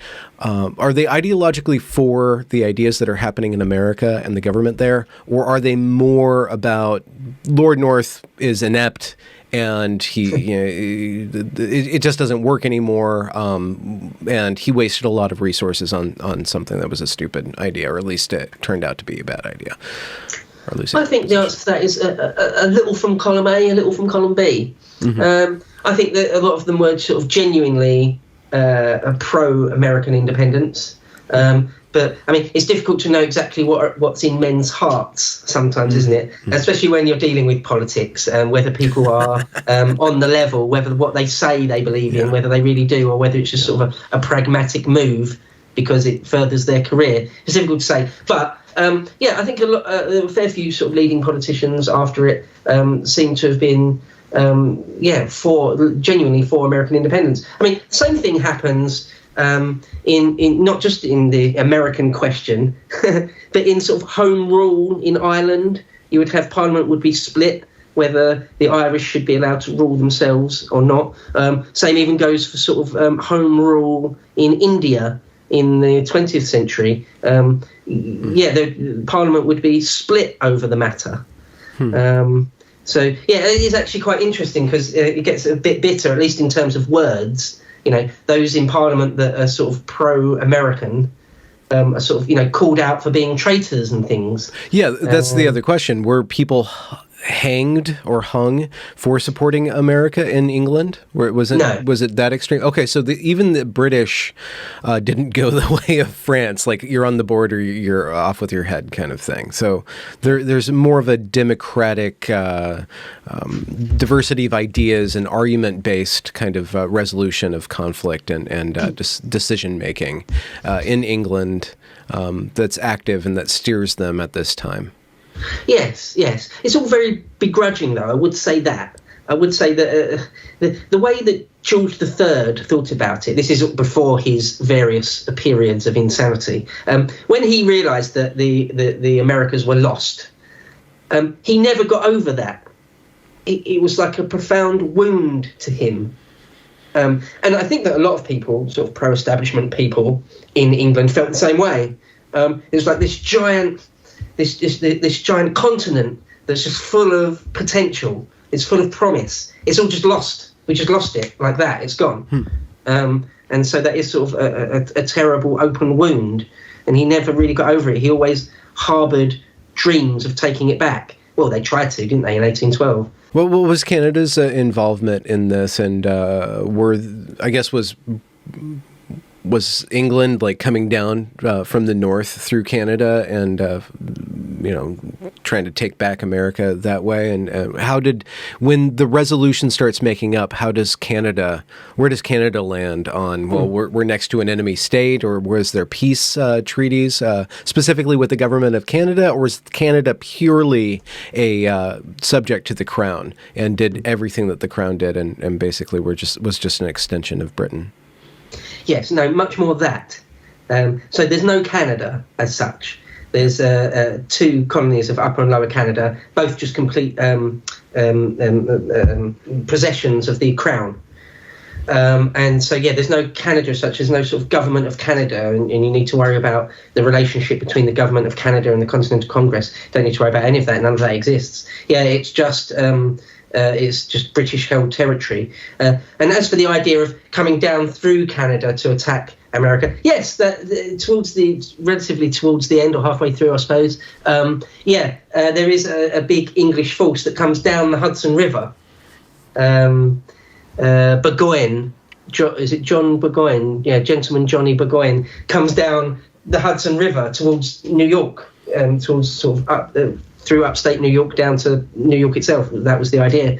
At one point that does happen. How far do they get?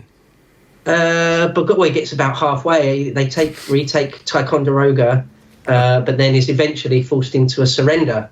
That's actually a really good victory for the Americans at that point. That's one of the points actually where the French sort of prick up their ears and suddenly start taking notice. Like, oh, actually the American rebels might win. They might do something here. They're not completely inept. They're not going to be completely steamrolled by the British. Maybe we should take seriously the idea of helping them out. It might be worth doing, actually. That's the story. Yeah, the sort of Canadian theatre plays a far smaller role than it did in 1812, for example, where they're sort of key players and everything.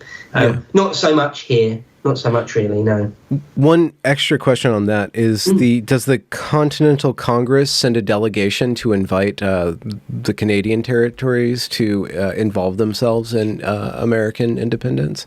Are they ever invited to be a part of the project? That's a really good question, and my answer would be I don't think so. Not that I'm aware of. I've never heard anything like that. It may be the case someone that really knows this. Sorry? Were they thought to be all that important at that time to the colonies, the Northern Territories? No, not really. No, I mean, so we had the 7 Years' War, where I mentioned before, where a lot of that plays out in the Canadian theatre. General Wolfe and the siege of Quebec and things. But the main 13 colonies, that doesn't include the Canadian ones. Yeah. Okay.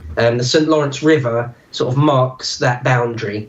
They were never invited to be part of the United States. But it's a very interesting question. Someone that is sort of a true scholar of this, who knows everything inside out. I do like to think I know it fairly well, and have gone over it many times and read around the topic fairly extensively. But I don't know if someone might know that there's a different answer to that. But as far as I'm aware, no, they kind of take a very, very back seat to it. Most of the histories I read, 2 or 3 of the histories I read leading up to this, make no mention of it, really.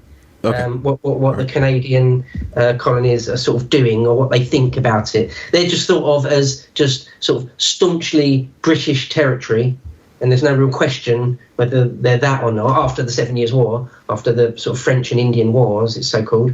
Hopefully that answers that. So the Continental Congress, they get involved in this war with the crown, and they got Washington doing their bidding as far as he can do it and doing his thing, getting all these Minutemen into like actually scruffy force that can actually do something on the field. Toward the middle and the end, arcing toward the end, how does the Continental Congress deal with the fact that they might win?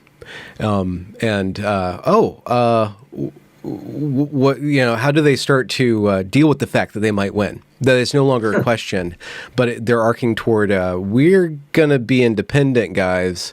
What now? What next? How do they start to go in that direction when it starts to appear to them that they're going to get their way? Well, that's that's interesting. One thing I would say, I suppose, in answer to that would be that it doesn't become clear that they're going to win until fairly near the end. I mean, even the year before the fight. So Yorktown, as I say, the end is the end of the Hot War is 1781, and even in 1780, the Brits are still fighting really hard. There's still lots going on, lots and lots of skirmishes and battles going on all over the place, particularly in the south by that point. Okay. Yeah. It doesn't. I don't think the Continental Congress could be confident that they would win until quite near the end. However, when they do get there, when that does happen, for example, when Cornwallis, the British general at Yorktown, surrenders, they on one level, I suppose it's fair to say, sort of can't believe it, because it's against the odds. If you asked them in 1775, most of them would have said, well, we wouldn't even dream of asking for independence, let alone fighting a giant continental-sized war and winning. So on one level, I think they're sort of surprised, obviously over the moon, happy, very happily surprised. But on another level, these men, the Founding Fathers, they're very serious individuals. They're I've heard them described as sort of men of destiny in various ways, and they're quite capable. So I don't think they were ever sort of crushed under the weight of their responsibilities. They just start sort of setting up government departments, and they start doing the business of government. Really? They just start setting up all the different bureaucracies they need to run a nation. And they, among the first things they do, when George Washington gets back to Philadelphia after the victories. Well, one thing to mention is that Yorktown happens, but the English don't leave New York. They stay in New York. They've still got their base in New York.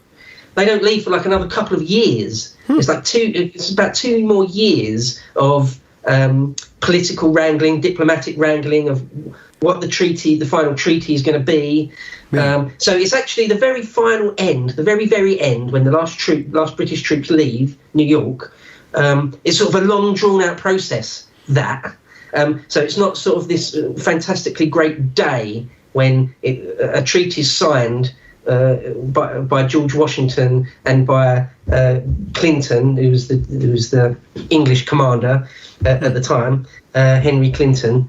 There wasn't just a treaty that was just signed on a single day, like the armistice of World War One, say, and then everyone can go home and everyone can start celebrating, moving on with their lives. There was this drawn-out period for sort of 18 months, 2 years, where it's like, is the war going to kick off again? Are the English going to send over more men? Do we need to? So it's a little bit of a messy end to it. However, when it is finally... Before you get to... Sorry, go on. Just to clarify that. So the Americans, when kind of hostilities kind of died down, the Americans aren't going to eradicate their enemies. It seems like there's still an affinity or some sort of brotherhood, even though it's tense. They aren't going to try to kill every single British ally there. They once the hot war ends, even though there's tension, they kind of hold their ground, and it doesn't seem like they want to be very vengeful. It doesn't seem like there's a lot of vengeance. This isn't about vengeance. This is about they just kind of getting their independence and then getting back to business. Yeah, no, I think that's fair to say. Like I say, they considered it, a lot of Americans considered themselves essentially, they're more English than they are any other European identity. They're their own identity. They're men from Virginia, let's say, and then they're also American. Yeah. But there's also a big part of their identity that considers themselves to be English, in the sense that they thought it was a brotherly war. That gets said sometimes. I was reading something the other day that was talking about that some people in America at the time really resented that the French were getting so involved. And even the Spanish get involved a tiny little bit towards the end down in Florida. And a lot of Americans and English were both sort of kind of annoyed that there was it was meant to be like this internal war between brothers. And we don't really want the French. We don't really want other foreign people getting involved. Not everyone thought like that. Not everyone saw it that way, but some did. It leads me to the question that... I'm sure there's probably at least one scholarly paper about this, but the role of them having a common language, making it brotherly, whereas they're not fighting the French, they're not fighting somebody who's literally speaking a foreign language. They're fighting people who are speaking the mother tongue, and the identity that they have is directly imported just by the way that their language works from England. So that's just a basis in identity and a shared identity that probably has a powerful psychological effect that wouldn't be the case if they were fighting the Spanish or the French, for independence from this really thoroughly lingually foreign force. So I'm just I think it's a good point. The psychology of this. I mean, it does speak volumes, doesn't it? That they weren't intent on sort of murdering every last Englishman that was in America as soon as they could. It wasn't like that. It wasn't as bitter as that. So, for example, the British had their base in New York.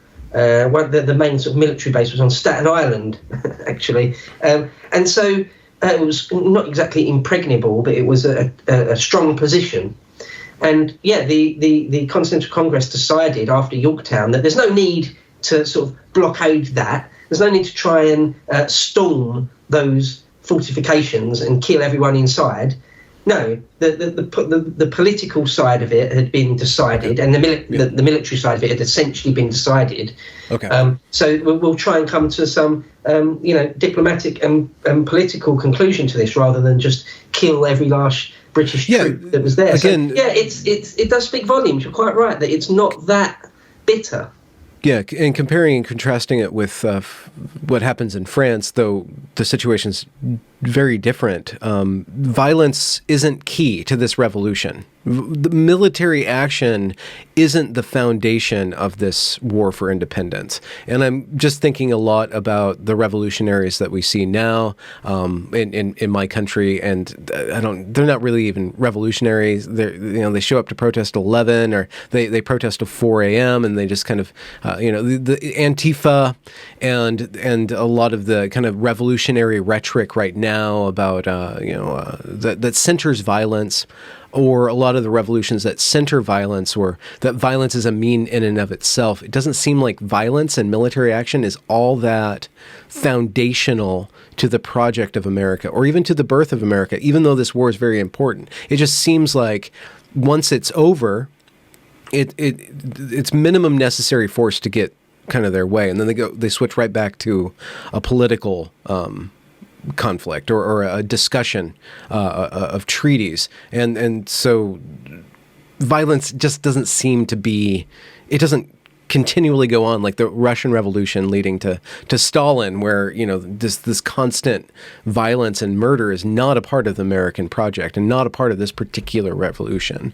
It's just interesting to think why that's not so, or that it isn't. I'm very grateful that it's not so. That the blood of the blood that birthed our country wasn't a very vengeful or all that terribly bloody war, was it? What's the death count of the American revolution? Right. Well, I mean, compared to sort of the 20th century, the numbers are quite often tiny. One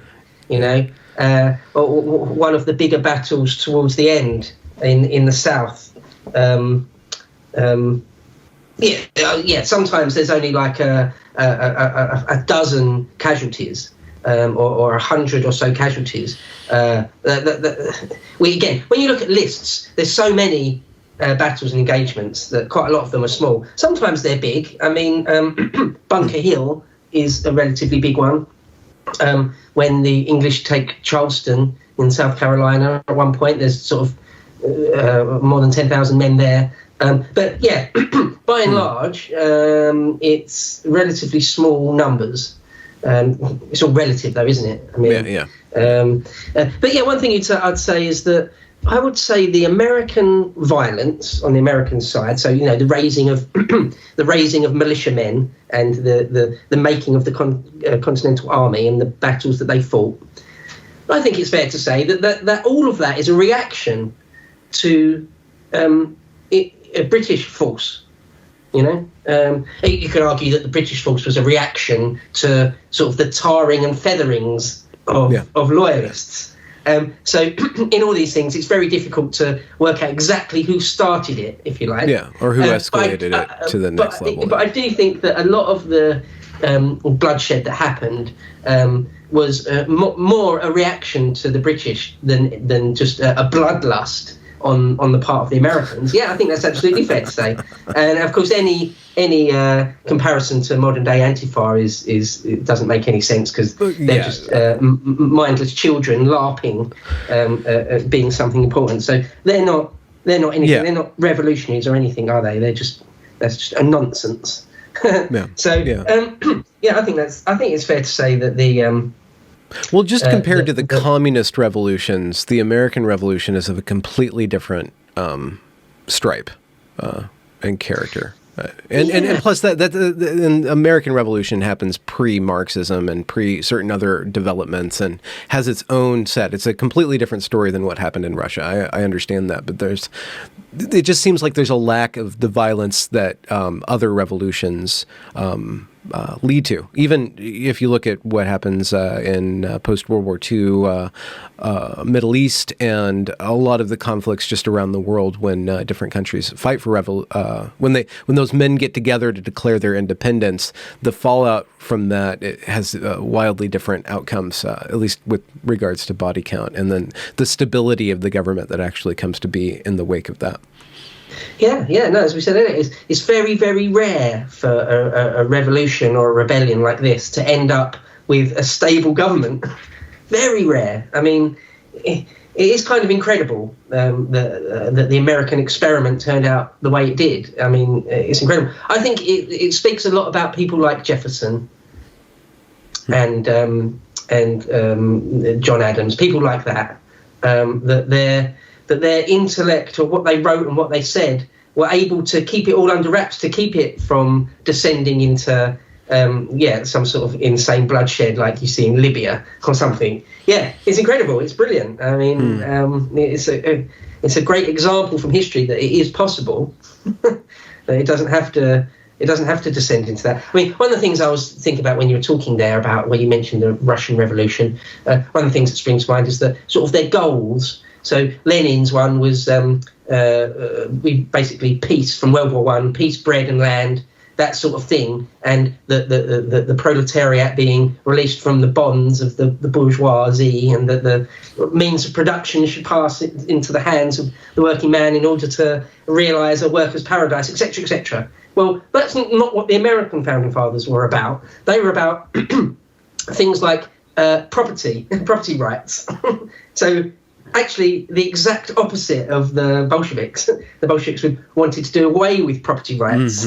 Marxists hate property rights, whereas the American founding fathers, that's one of the main things. It was, it's about liberty. It was about the freedom to own your own things. About well, again, the phrase will always come up: taxation without representation. They wanted, if they were going to be taxed, they would like to be represented, at least in whatever body that would be.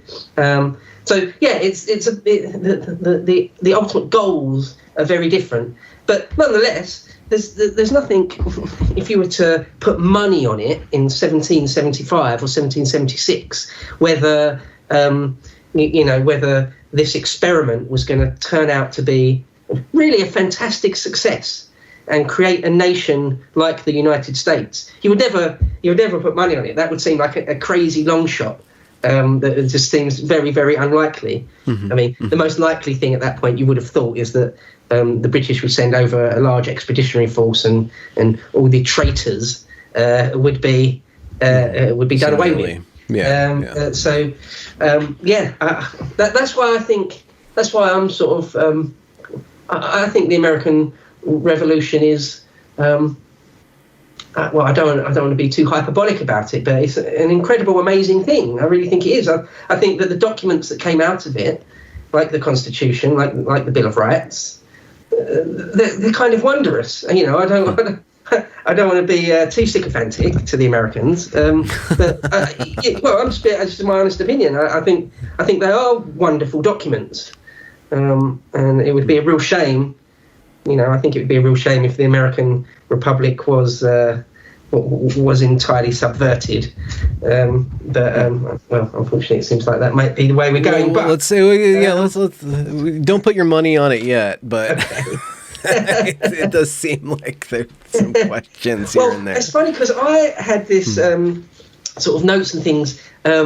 All prepared for sort of going through sort of the chronology of the individual battles and the sort of the ebb and flow of things, but I feel like we've been talking just much more sort of thematically about it. I wonder if that's what you think. If you didn't want to sort of know more about the sort of the minutiae, sort of the military history side of things. There's one thing that I interrupted you about earlier on, about halfway through the conversation at this point, when after the battle, that basically the end of the hot war, Washington returns. You were going to talk about how Washington returns, and the first thing that happens with the Congress, or with bestowing upon Washington some sort of honors, or what happens when, how does what's the next step after General Washington gets his victory? Okay, so there's a great HBO series they made just called John Adams, with Paul Giamatti plays John Adams, and it's great. I think anyway, a little bit too much on Abigail Adams for my liking, but nonetheless it's very good. And they depict actually in that the scene where George Washington is offered the presidency. So, as I say, all the way through the War of Independence, there's no president or anything like that remotely. George Washington is the commander in the field, and of course he's got power of life and death over his men and things, but there's no president. So when the war is finally won... Sorry? Is there any hierarchy within the Continental Congress? Or is it just by votes? So it's all Democratic at this point. There's no, head of Congress. No, not really. No. Actually, no. There is what is it? It's not a speaker, but it's the equivalent of the Speaker of the House of Parliament. I think John Hancock did it for a while. It got passed around a bit. John Adams did it for a while, I believe. And the speaker is basically the guy who, the guy who oversees the proceedings themselves, but not the executive function of making decisions. Exactly. Okay. Yeah, so there would be a guy. There would be sort of someone like a speaker or a chairman, but they was nothing. They weren't the executive, nothing like that. But when the war's over with, they realised they need all these things. And there's actually a really interesting debate whether they're going to have a king. Like at one point, there's parallels with Oliver Cromwell in the English Civil War when the parliamentary side win that and King Charles is beheaded. Some people say, well, Oliver Cromwell, you will become king now, right? Obviously, that's how things go. And of course, Oliver Cromwell scoffed at that idea, wouldn't entertain it for a moment. But a similar sort of thing happens. You know, there are one or two voices that say, whoever our head of state is going to be, are they going to be a king or not? And you know that argument was relatively easily won. You know, we just had a whole war to get rid of a king, so no. So then, what are we going to have? We want to be a republic. We always had in mind that we would be a sort of a democratic republic. So what are we going to have? Are we going to have like a chancellor, a type of chancellor? Or are we going to have prime minister? What are we going to have? So they decided in the end. They decide they're going to have a president, and they call him sort of the chief magistrate. Often it's called, hail to the chief. I think Washington himself preferred to be called simply the chief magistrate. Now, the idea that what we have now, that you can only be president for 2 terms. So they already had the idea of a term limit of 4 years. But there was no term limit, okay? So what happened was George Washington, I'll get into the detail in a minute if you like, of exactly how it went down, but after he was selected to be the first president, the inaugural president of the United States, he had his first term. He was sort of encouraged to have a second term. But after that, he made the decision that it wouldn't be proper or it wouldn't be right to have more than 2 terms. But there was nothing was written in stone, nothing at all. That was just what George Washington thought that it should be like that. And so all from that point, all the way up to FDR, you would only have 2 terms. And it was FDR that broke that and had 4 terms. And it was after FDR, you guys passed a full law through Congress and the Senate that you can only by law have 2 terms. So it was George Washington that started that off. So anyway, after he gets back to Philly, and he doesn't want. George Washington says that he doesn't want the responsibility of being president, of this top, being the chief magistrate. Now, lots of historians have said that's just him being modest. That's just a type of political gambit. That's the thing you should say in order not to piss people off, or in order to not seem really arrogant, in order to deflect any accusations that you really wanted to be king all along, is you pretend you don't want this power. Now, that tradition goes back a long way to Roman times, in fact. Augustus and Tiberius and a lot of the first emperors, they all claimed that the last thing they wanted was to be a chief magistrate, to be the first citizen, to be the princeps signitas. That was something that was horrible to them, and they would only do it, they would only take on this mantle because that's what everyone else wanted of them. So now, whether that's false modesty or not, we don't know. Historians argue about that a fair bit. I think George Washington, just my opinion, personal opinion alert here, but I think George Washington was a modest person, a modest man, relatively speaking. I mean, he was hungry for. People are going to say that's completely wrong because he was a self-publicist and he was hungry for honours and achievements. But I don't think it was a complete liar when he said things like, I don't necessarily want this honour. I'm only doing it because it's the best thing for the country. George Washington's a difficult figure. He is quite a difficult figure. He was quite a private man. He didn't wear his heart on his sleeve, put it that way. Apparently he's quite taciturn. He didn't write very long treatises. He didn't deliver massively long speeches. He didn't say exactly what he thought about everything all the time. He was kind of a closed book. And so anyway, just to cut it short a bit, when they said, look, we've had a vote, the Continental Congress has had a vote, and we want you to be president, he sort of, it seems, kind of genuinely, reluctantly took it on. And yeah, his inaugural speech was apparently delivered very quietly. Hardly anyone could hear what he was saying. And yeah, there's quite a lot of anecdotes, quite a lot of stories about how he was, although a giant figure, a giant personality, was also quite reserved and humble at the same time. He is a difficult figure to get a hold on. There's some people in history, what you see is what you get. There's no extra layers to them. Everything's out in the open. George Washington wasn't really like that. He was quite, I think he had quite a deeper inner life. Certainly didn't wear his heart on his sleeve. So during his 2 terms, that's when the Continental Congress and all of the founding fathers are actually drafting up the Constitution and what America is and putting all these systems in place. Was President Washington just overseeing just kind of affairs of state matters? Was he directing the sculpting of the United States of America as an idea? Was he not really involved in that and was just doing like just basically the business functions of getting things running and maintaining things day to day? Yeah, no, he was involved. He was accused throughout his entire career of being a micromanager.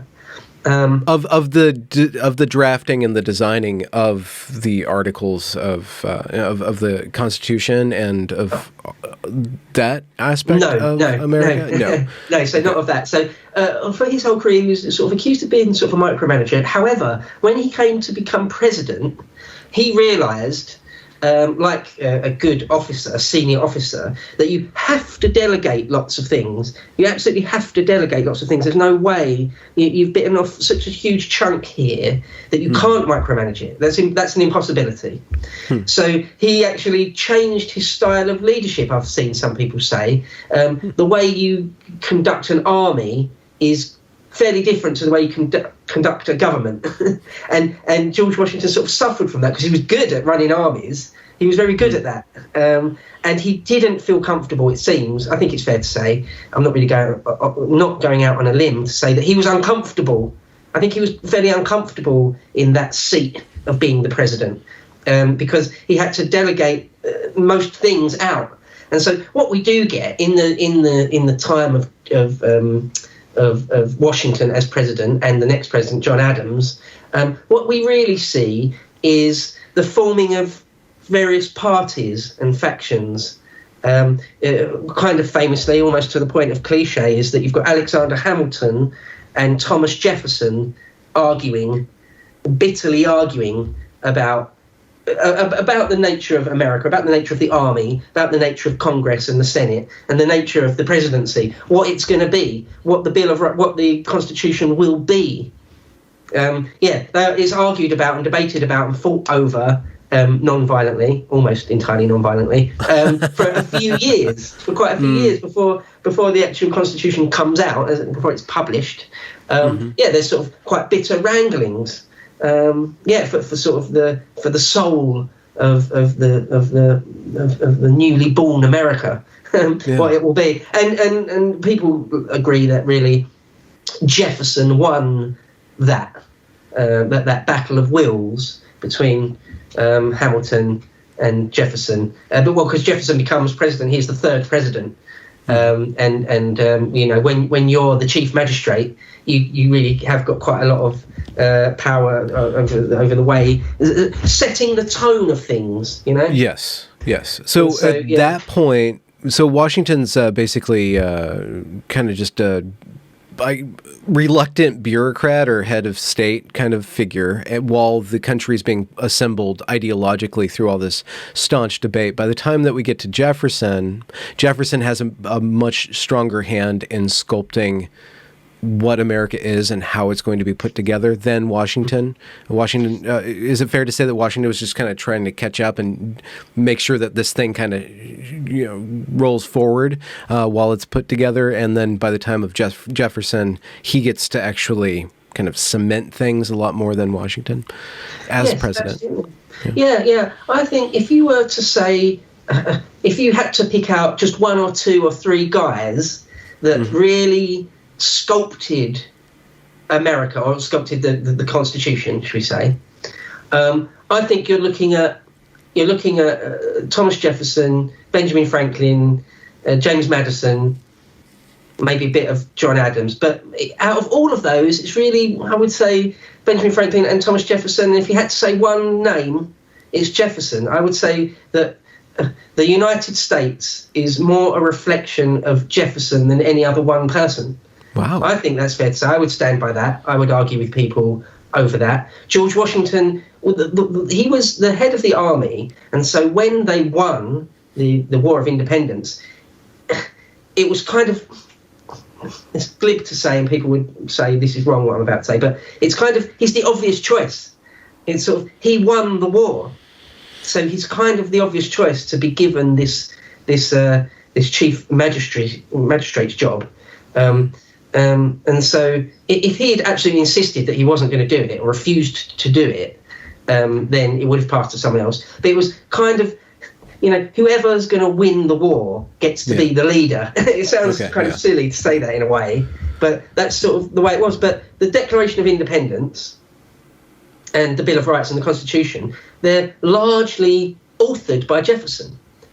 He wrote them, and it's sort of like he also got to be president. It's like they were collaborative works. The Declaration of Independence and the Constitution and the Bill of Rights. It wasn't just Jefferson, but it was largely Jefferson that wrote them. And then, sort of as an addendum to that, or as an extra win for him and his career, years later, 16 years later, or no, 12 years later, he also gets to be president. So I would say that the direction, the spirit of the United States and the direction that it went in the early 19th century, Thomas Jefferson is sort of the key player in a lot of that. I think so. Maybe I've exaggerated his importance in my own mind. That's totally possible. Again, if there's a real scholar of the War of Independence who knows better, who would say, actually, no, I think Jefferson owed a lot of it to Madison or something like that, or they say no, it was Benjamin Franklin had a vastly more important role to play than I've said there. Then fair enough. But in my mind, from everything I've read and seen, I do feel like if you had to pick out one name, for me it would be Jefferson. I'm fascinated. I'm a massive fan of Jefferson. I've really picked important. up on that a little bit in this conversation, and I think that we should, if you want to, do an episode devoted entirely to Jefferson. Instead of talking about a war of independence or 1812, we talk about one individual and spend time on that. If you'd like to do that, I would love to do that. No, I'd love to do that. He's honestly one of my heroes. I've got a dozen or so people from history which I keep returning to, biographies of them, documentaries about them, reading around their life. Jefferson's one of them. Really is a bit of a hero of mine. So I'd love to do that. I'd love to do that. Let's end the recording now because I have another interview that I have to prepare for. Okay. I hope you're satisfied with what we with what we've accomplished today. Oh no, I am. I've got a whole bunch of quotes and things I didn't get to read I'm out. so sorry. No. Sorry, I don't mean that as a criticism of you whatsoever, because if given left to my own devices, I would just be chatting away for 4 or 5 hours, just stupid amounts of detail. So it's better that you can just pick my mind and take out the bits that you find interesting. That's probably the better way of doing it. Congratulations for reaching the end of the discussion. If you enjoyed it, do be sure to leave a review or a comment or a thumbs up or whatever you need to do to show that glorious algorithm that this is some good stuff. And do be sure to go and check that back catalog, as it is brimming full of fantastic conversations. Links to provide monetary support are down there in the description as well. Have a good night.